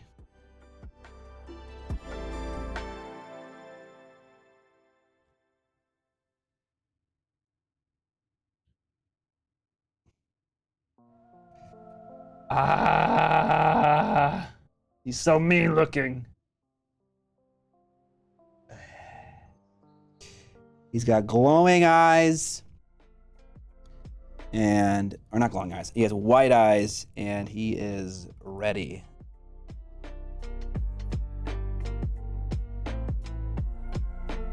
I mean, that's so sick. Gold teeth and just blood dripping out of his mouth like he just ate somebody and he's got fucking white eyes like he's possessed. Sick as fuck. All right, there's another hand over there. Might as well just finish off all the skin. Oh, there's so much other shit in this model. Yeah, you got a lot to get done. Yeah, there's a lot. Only like 30 minutes to do all of it. No, man, I'm so fucked. There's a lot of metal. Maybe I'll do the metal next. But there's so much metal. Maybe I should do the metal, though, because that'll give me more of an idea of where I'm at in the painting process. The real question is, are you gonna do a gold tooth here or there on the rest of your ogre army when you make the right choice and abandon the vampires? I was hoping you wouldn't read that. That's great. Yes, absolutely. I'll be giving gold teeth to everybody. You know, I'm an idiot. There's a fucking ogre model called Greasiest Gold Tooth. So of course they've done gold teeth before on ogres. Of course. Totally forgot about that. Thank you, Linux Beast. Gilligan's Miniac calendar of Discord members for VOD thumbnails? What does that mean? What's in the lore reason he has Calendar of Discord members. Oh, I understand what he's saying. He's saying make it like a thing where people on the Discord show up in the VOD thumbnails. Not understanding that the most important thing for a thumbnail on YouTube is someone's face looking really disappointed or really excited. Oh yeah, you gotta do that. Super giant high res. You need photos. I mean, Derpy, Dewey, what's the lore reason? Well, oftentimes ogres are mercenaries, so they're a little flush with cash. And I feel like a mercenary is the kind of person that maybe sometimes likes to show off their cash. And they get their teeth knocked out on occasion. They get their teeth knocked out. They're bruisers. So yeah, a little bit of bling in the mouth. Show it off. Get some replacement teeth, some new chompers. They're often chewing things. They're often either ravenously hungry or eating. So those teeth get a lot of mileage. Jordy the Gamer Guy, what's the subject today? We are painting the same mini forever. God damn. You know, Eon's Battle paints the same unit for like, I don't know, 8 or 9 or 10 streams. Now, their streams are an hour long. So not exactly comparable, but you know. We could do hour-long streams. We could just do an hour, end it, and then start up again. Yeah, let's do that. And we'll just change the thumbnail. Yeah. We're gonna take extreme selfies. Is this song a golden key? Is this Schlong? Slong? And he streams just about every day. Yeah, he does. He's a psycho. All right, let's get some more Nagarath Knight up in here. Scott's got good work ethic, but I don't think he could handle streaming every day and maintaining the rest of the business. Yeah. I mean, like, that sounds fun, but my heart's with the videos. Okay, let's paint this hand.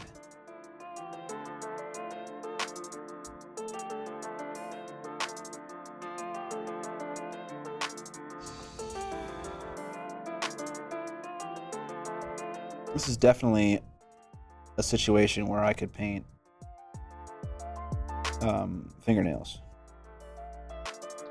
This guy's fist is fucking enormous. But will I? I don't know.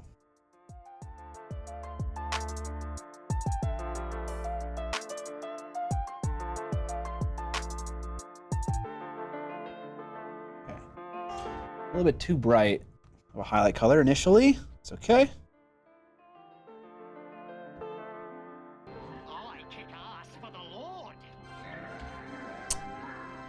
Kappa Wookie, thanks for the sub. I'm sure if you get into the rhythm, then streaming will be more fun. It's not that it's not fun. It's just I prefer video stuff. And also there ain't enough time in the day to do it all.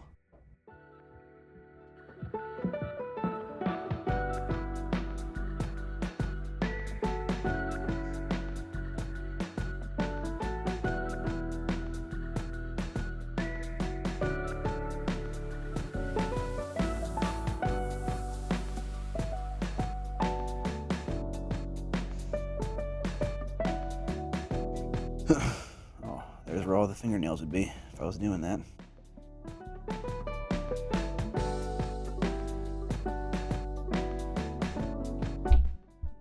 Uh-oh.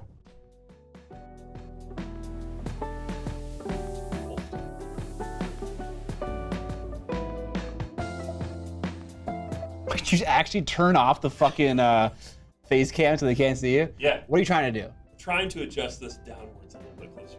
Okay, this big knob right here does all of that. I'm gonna unloosen it right now. It's gonna fall. Okay. Boop. So just tighten that whenever you're done. Well, see, I'm not trying to re-angle it though. I want to literally just put the camera closer. Oh, I okay. want to come down. Okay. Well then, loosen that This silver one here? knob. Yeah. Why do you want to get closer? What's that gonna do? Because I think. Oh. Oh, stream.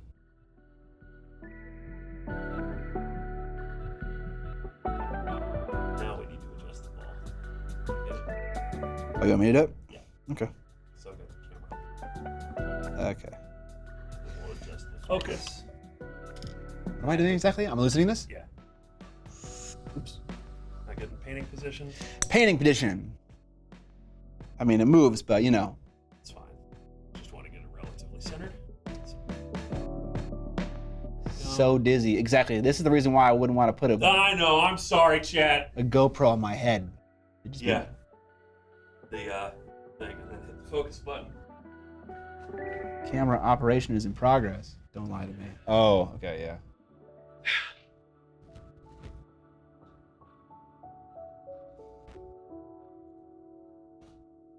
Well, now I can't see if I'm in focus.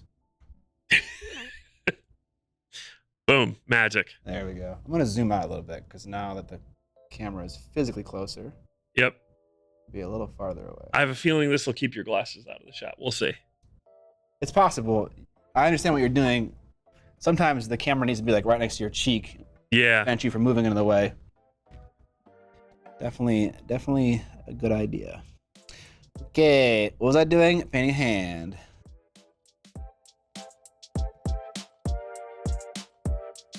It helps a little. Excellent. I thought the tripod ran out of batteries. I know. It would have been black square then.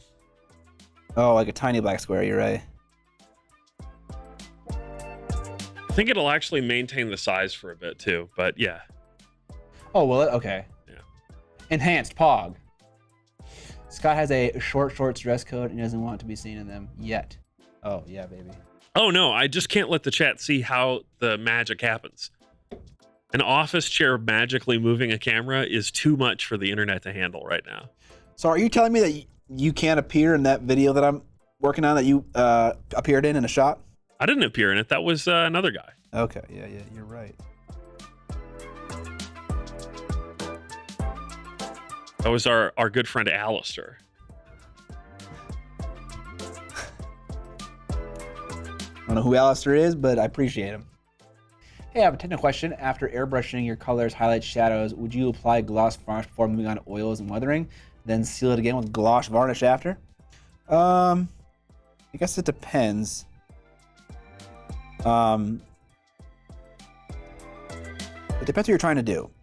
If you asked Vince, his answer to the question would probably just be yes, by the way. Yeah. I don't necessarily work with a lot of oils, so like my opinion isn't like the most powerful or the most important. But like I know that you can work on top of acrylic paints without varnishing with oils and white spirits. Like it's fine to do. But if you're varnishing for a different reason, like maybe you're moving fast and you don't want to wait for acrylic paints to like really cure before like being kind of rough on them. Or if you're trying to change the finish of the model, because you want like the wash to work better or something like that, then yeah, I got no problem with that. Wolf Painting Studios rating with a party of 7. Hey, what up, Wolf Painting Studios? Thanks for the raid. Jackies.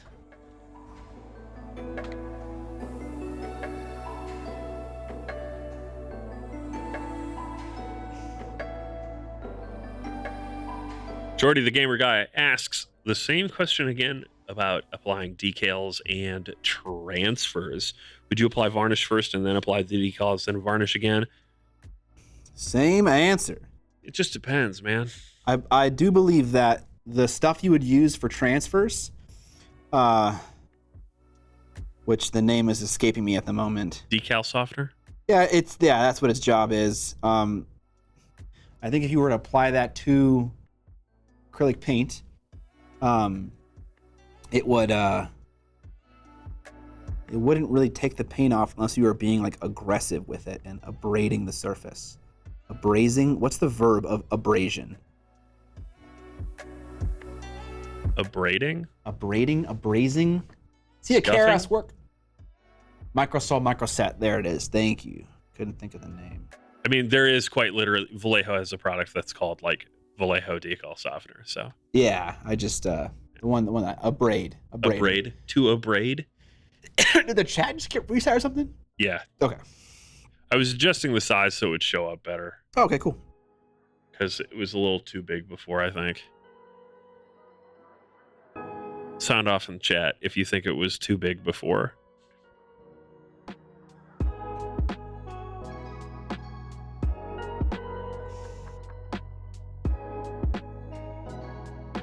I will say one thing that Scott didn't really dive into is the different textures of the surface finish of your mini can affect how your oil washes go on. As someone who uses oil washes a pretty substantial amount, if you have a more matte surface, it will stain it more and it won't come off quite the same way. You know, the big advantage of oil washing is being able to do the wipe away afterwards in the areas that you want to brighten back up. Gloss varnish will help you get brighter afterwards.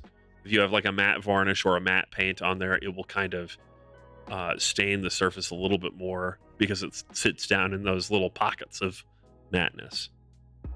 But you don't have to by any stretch. I very rarely varnish before I do my oil wash step. Size of the chat doesn't matter, just how you use it. I knew that was coming. Love that. So did the chat. That's good. That's also true. Force Wizard makes a really good point. Oil washing over inks is risky. There are also some types of paints right now that are popular in the miniature painting space that can reactivate with any sort of hydration, not just water. The Army Painter speed paints have given some people issues where they reactivate. For those, varnishing over them with a brush is really tough because you can reactivate it with the varnish itself. The advice I gave at Paint Night last night to someone who was having this issue: thin layers with the airbrush, because you don't want to get a heavy layer on there and have it reactivate. You just dust on that varnish one layer at a time and then seal it in. Yeah. It's all about how much moisture you're throwing onto that mini. Moisture. Yeah. You know, we love moisture here. That's why we turn on the air conditioning. Yes.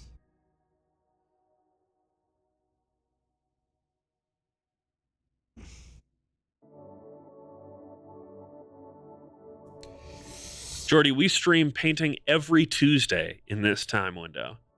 1 p.m. to 4 p.m. local time. We are in the central time zone here in Minnesota. The time switch is coming up soon, right? Oh, I have no idea. The time switch. So, yeah, 1 to 4 p.m. our local time. We're coming up on the end of the stream here. We've got about 20 minutes left. And then also we stream games every Thursday night, 7 to when we're done. Although there was some discussion of maybe starting a little earlier. Yeah. I don't know if that'll happen at some point in the future. It might not. Occasionally we do streams at other times. We had Scott, John, Vincey V, and Uncle Adam in studio here. Was that 2 Saturdays ago? Yeah. Feels further away than that. Playing Vince's and Adam's new game, Space Station Zero, on that Saturday. That was a lot of fun. And then last week we did an extra long painting stream because we missed one. That could happen again. We could do a long painting stream again. That was fun. Scott actually got stuff done. Got stuff done. Look at this ogre with his skin, chat. All right, so I have a question in relation to his skin right now. Do you know what I'm going to ask you, Scott? No, I don't. It seems like you've moved from a more warm purple on one arm to a more cool purple on the other arm. Which, that's strange to me, because I thought the opposite would happen. Because I'm using this now, buff. Buff. I thought you were using buff before, too. I used it in some part, but I also used Rakarth's flesh in some part on that original arm. And I only used buff on this stuff. Well, I guess you know what? When I got to the higher parts of the highlights, I used just white. Maybe some of the white kind of ran over some of the. Well, I was just gonna ask if it was intentional that you were moving hot to cold. No, you could have just said, "Yeah, it's a pro move." It wasn't. But so, how would you address that if you wanted to make it more even temperature-wise? Yeah. So I have. I know what colors I used. So what I can do to warm it up is I can just glaze in some of this buff. Also, okay, I know if we look, so one arm is buff and the other is nerfed. Nice. Nice. There was a mix here. I'm pretty sure I didn't use. I'm pretty sure I mixed that and I was like, that's disgusting. I don't want to use that color. So I'm pretty sure I didn't end up using that. So what I'm gonna do is I'm gonna take buff, I'm gonna water it down a smidge, and then I'm gonna glaze it over the mid-tone area of the skin to give it some more yellow, some more warmth. So yeah, I had this mix going. Oh, bring it back. These two colors. I started there and I was like, nope, don't want that to happen. And then I moved here. My web palette is like a Photoshop edit history.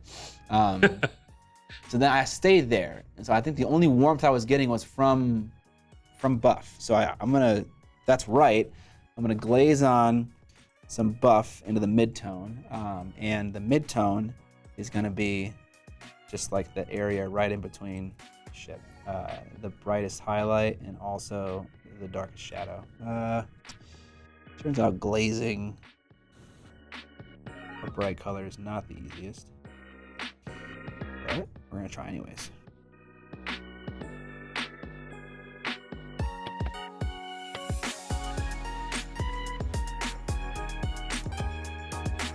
For his hand, I might just glaze over the entire thing, including the highlights, because it's a hand. I don't need it to be necessarily bright. Got a little too bright there. Matt Aronos wants to know, how would you paint bruised skin on a cool skin tone? I think that's an interesting question. It definitely is, because it involves some amount of freehanding.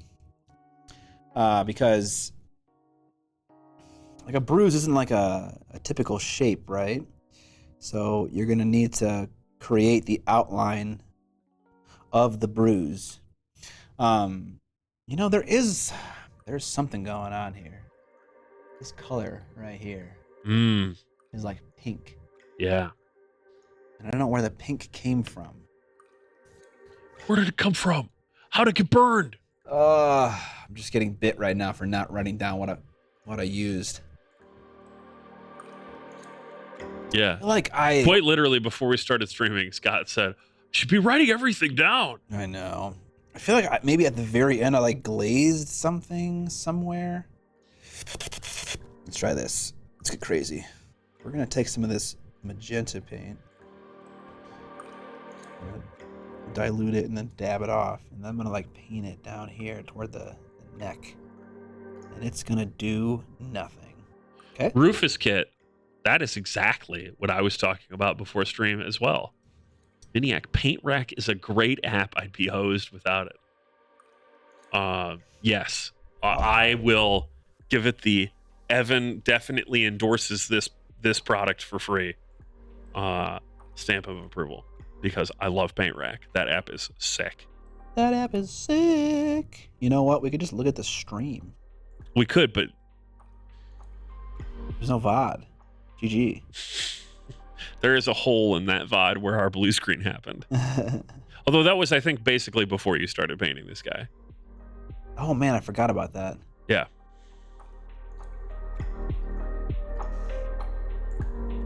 Another thing we can do in trying to fix this is, say I want to add another hue to the arm and the face to warm it up. Say I picked the wrong color. I'm picking this magenta, which is, I think, Sunset Violet from scale 75. And it turns out to be the wrong color, which it's kind of looking like it is the wrong color. It's not peachy enough. I could then just take this color and add it over to the arm to like introduce this hue over there as well. And that would draw everything together to be closer in hue.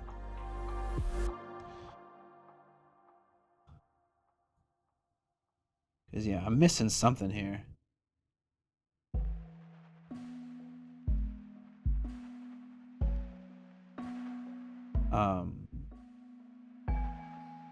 One thing I want to do is I want to paint the vein on his arm.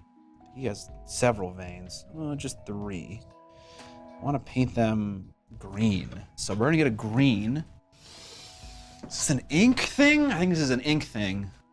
So we'll go over to the paint rack here and we'll grab Liquitex Sap Green. Not that an acrylic paint wouldn't work perfectly here. I just feel like in applications where you are painting translucently, I think inks just really shine.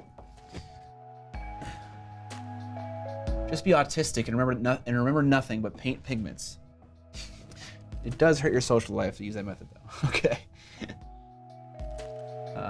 So for Paint app, are you using it as you paint to track the colors? Yeah, how do you guys use the app? All right, so let me do the breakdown on what Paint Rack does. Firstly, it acts as a catalog of everything that you own. You can literally scan the barcodes of your paint to load them into Paint Rack to say, I own this and this and this and this and this. For those of us with a bunch of different paints, but not complete paint ranges, it's really great because it keeps you from buying a color you already have. Has saved my bacon a couple times where I go, oh yeah, this looks great looking at like a Vallejo paint at the source. And then I look at the app and I already have 2 bottles of it because I've done it like 3 times. So that's awesome. You can also add the whole range just by like saying, yeah, let's just add all of it or add these packs and stuff. It's very useful.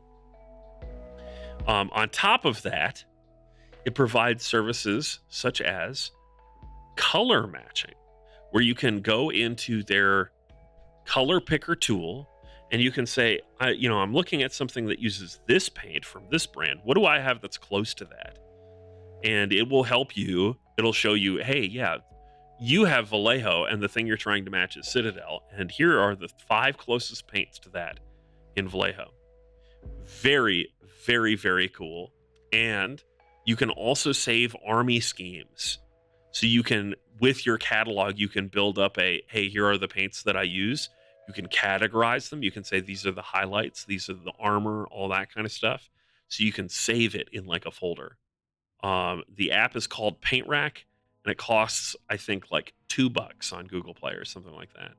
Devs are very responsive. I sent them barcodes for paint ranges they didn't have and things like that. All barcodes for some products and stuff. They added them to them very quickly. Big fan. Feel free to reach out so I can give you that virtual handshake that you deserve. That's what I have to say.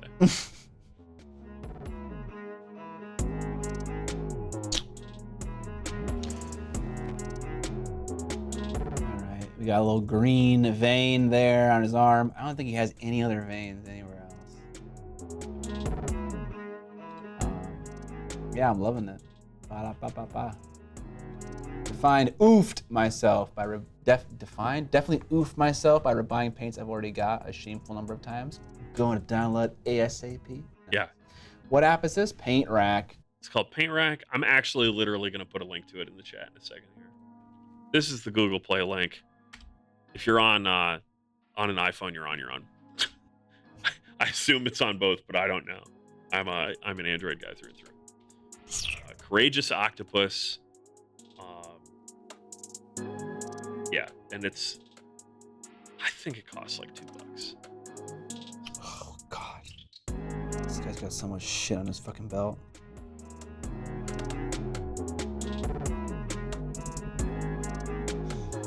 Okay. I found it for iPhone as well. Here we go. Nice. So, he's got a lot of belts too. Jeez Louise. Oh, you know what I got rid of that I need to add back? Force strength. That's right. I had a button I was really excited about that. Goes, oh, dude, 4th strength, 4th stam leather belt.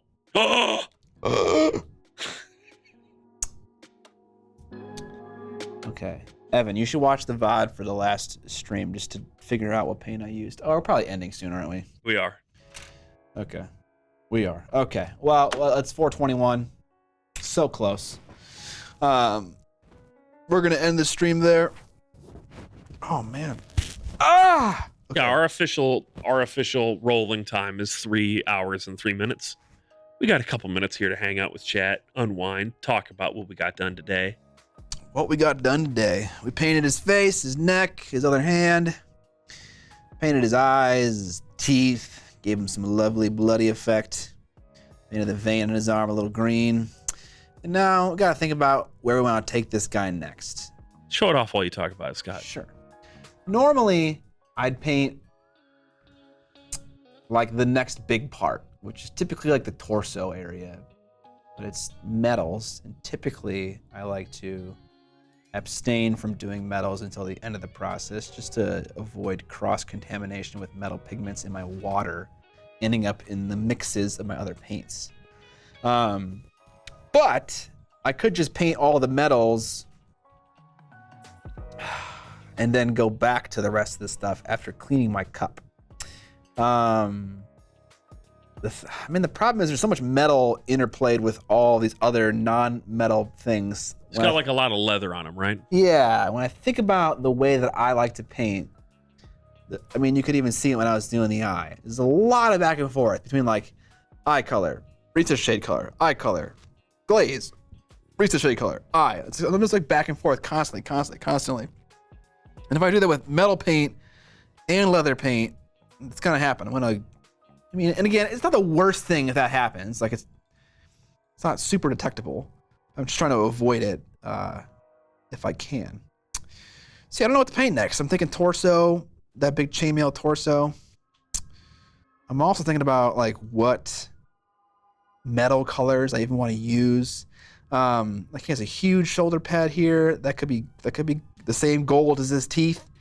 Trying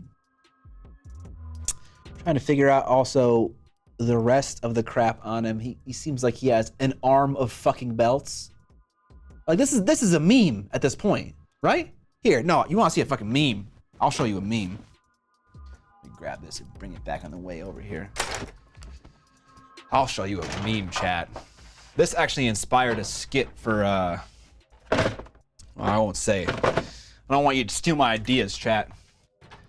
But a local Batman miniature game enthusiast, which is a game made by Night Models. I do chainmail and then all of the leathery bits. Nice. Am I doing okay? How are you doing? Sorry, are you doing okay? I'm doing great. A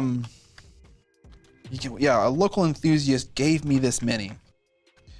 And while it is a very fucking nice cast, this is Cast or Cast, by the way. Holy fuck, is there a lot of fucking belts on it? He's got a goddamn guitar. Oh my god. I still want a belt golem. Like, that's my dream. Okay. First of all, this is one forearm, and that is 4 belts on his forearm. Like this is a joke, right?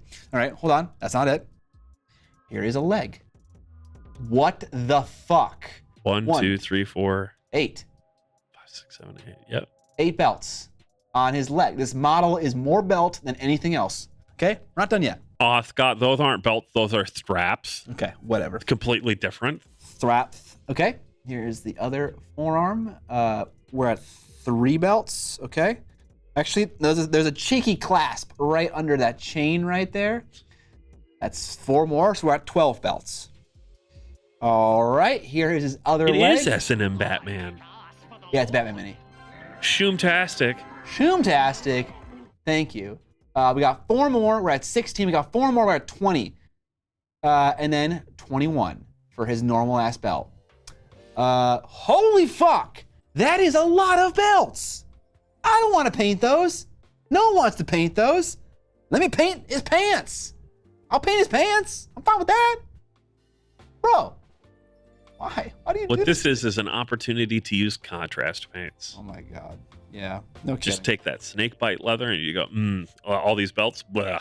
Blah. Ugh. Also, look at this. What is that? What is that texture in the recess? Only one belt around his waist? Yeah. After all of that, he has one belt around his waist. Yeah, because he ran out of belts. Yeah, it's true. He's got belts on his cape. Why does he have straps on his cape, Scott? I don't fucking know, dude. Mitch Hedberg, is my belt holding up my pants or are my belt loops holding up my belt? Who's the real hero? Is that not crazy though? It's crazy. Yeah, what is that? What is that atch? Seems like a bad cast. When CO cast goes wrong. Apparently that happens. I don't know. His pants ain't dropping anytime soon, which is nice. Oh my god. Yeah. Great cast, at least except for that part in the back. Also a lot of flash. Look at all the flash on the guitar. Holy shit.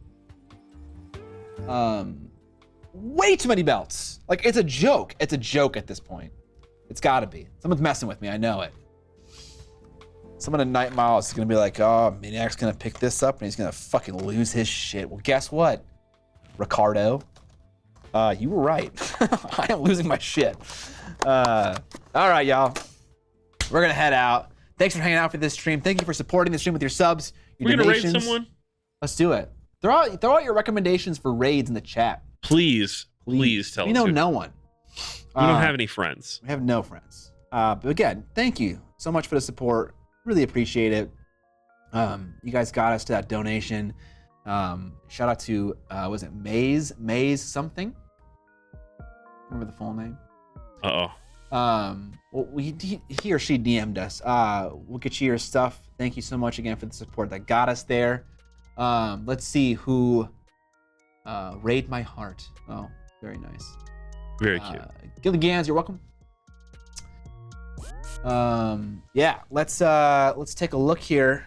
Who is live? Eeny meenies. Yeah, let's do Eeny. Why not? I can't type. Raid Monument. Could do Mohawk. We did Mohawk recently. Let's do Eeny. I've done Eeny in a long time. You are very welcome for the stream. All right, guys, we're gonna head out here. We're gonna raid Eeny Meenies after you see the end stream video, like right away. Thank you for hanging out once again. Lovely to hang out. We'll see you on Thursday for a gaming stream at 7 to 10, and next Tuesday, same time, same place, 1 to 4 p.m. CST. All right, guys. Peace.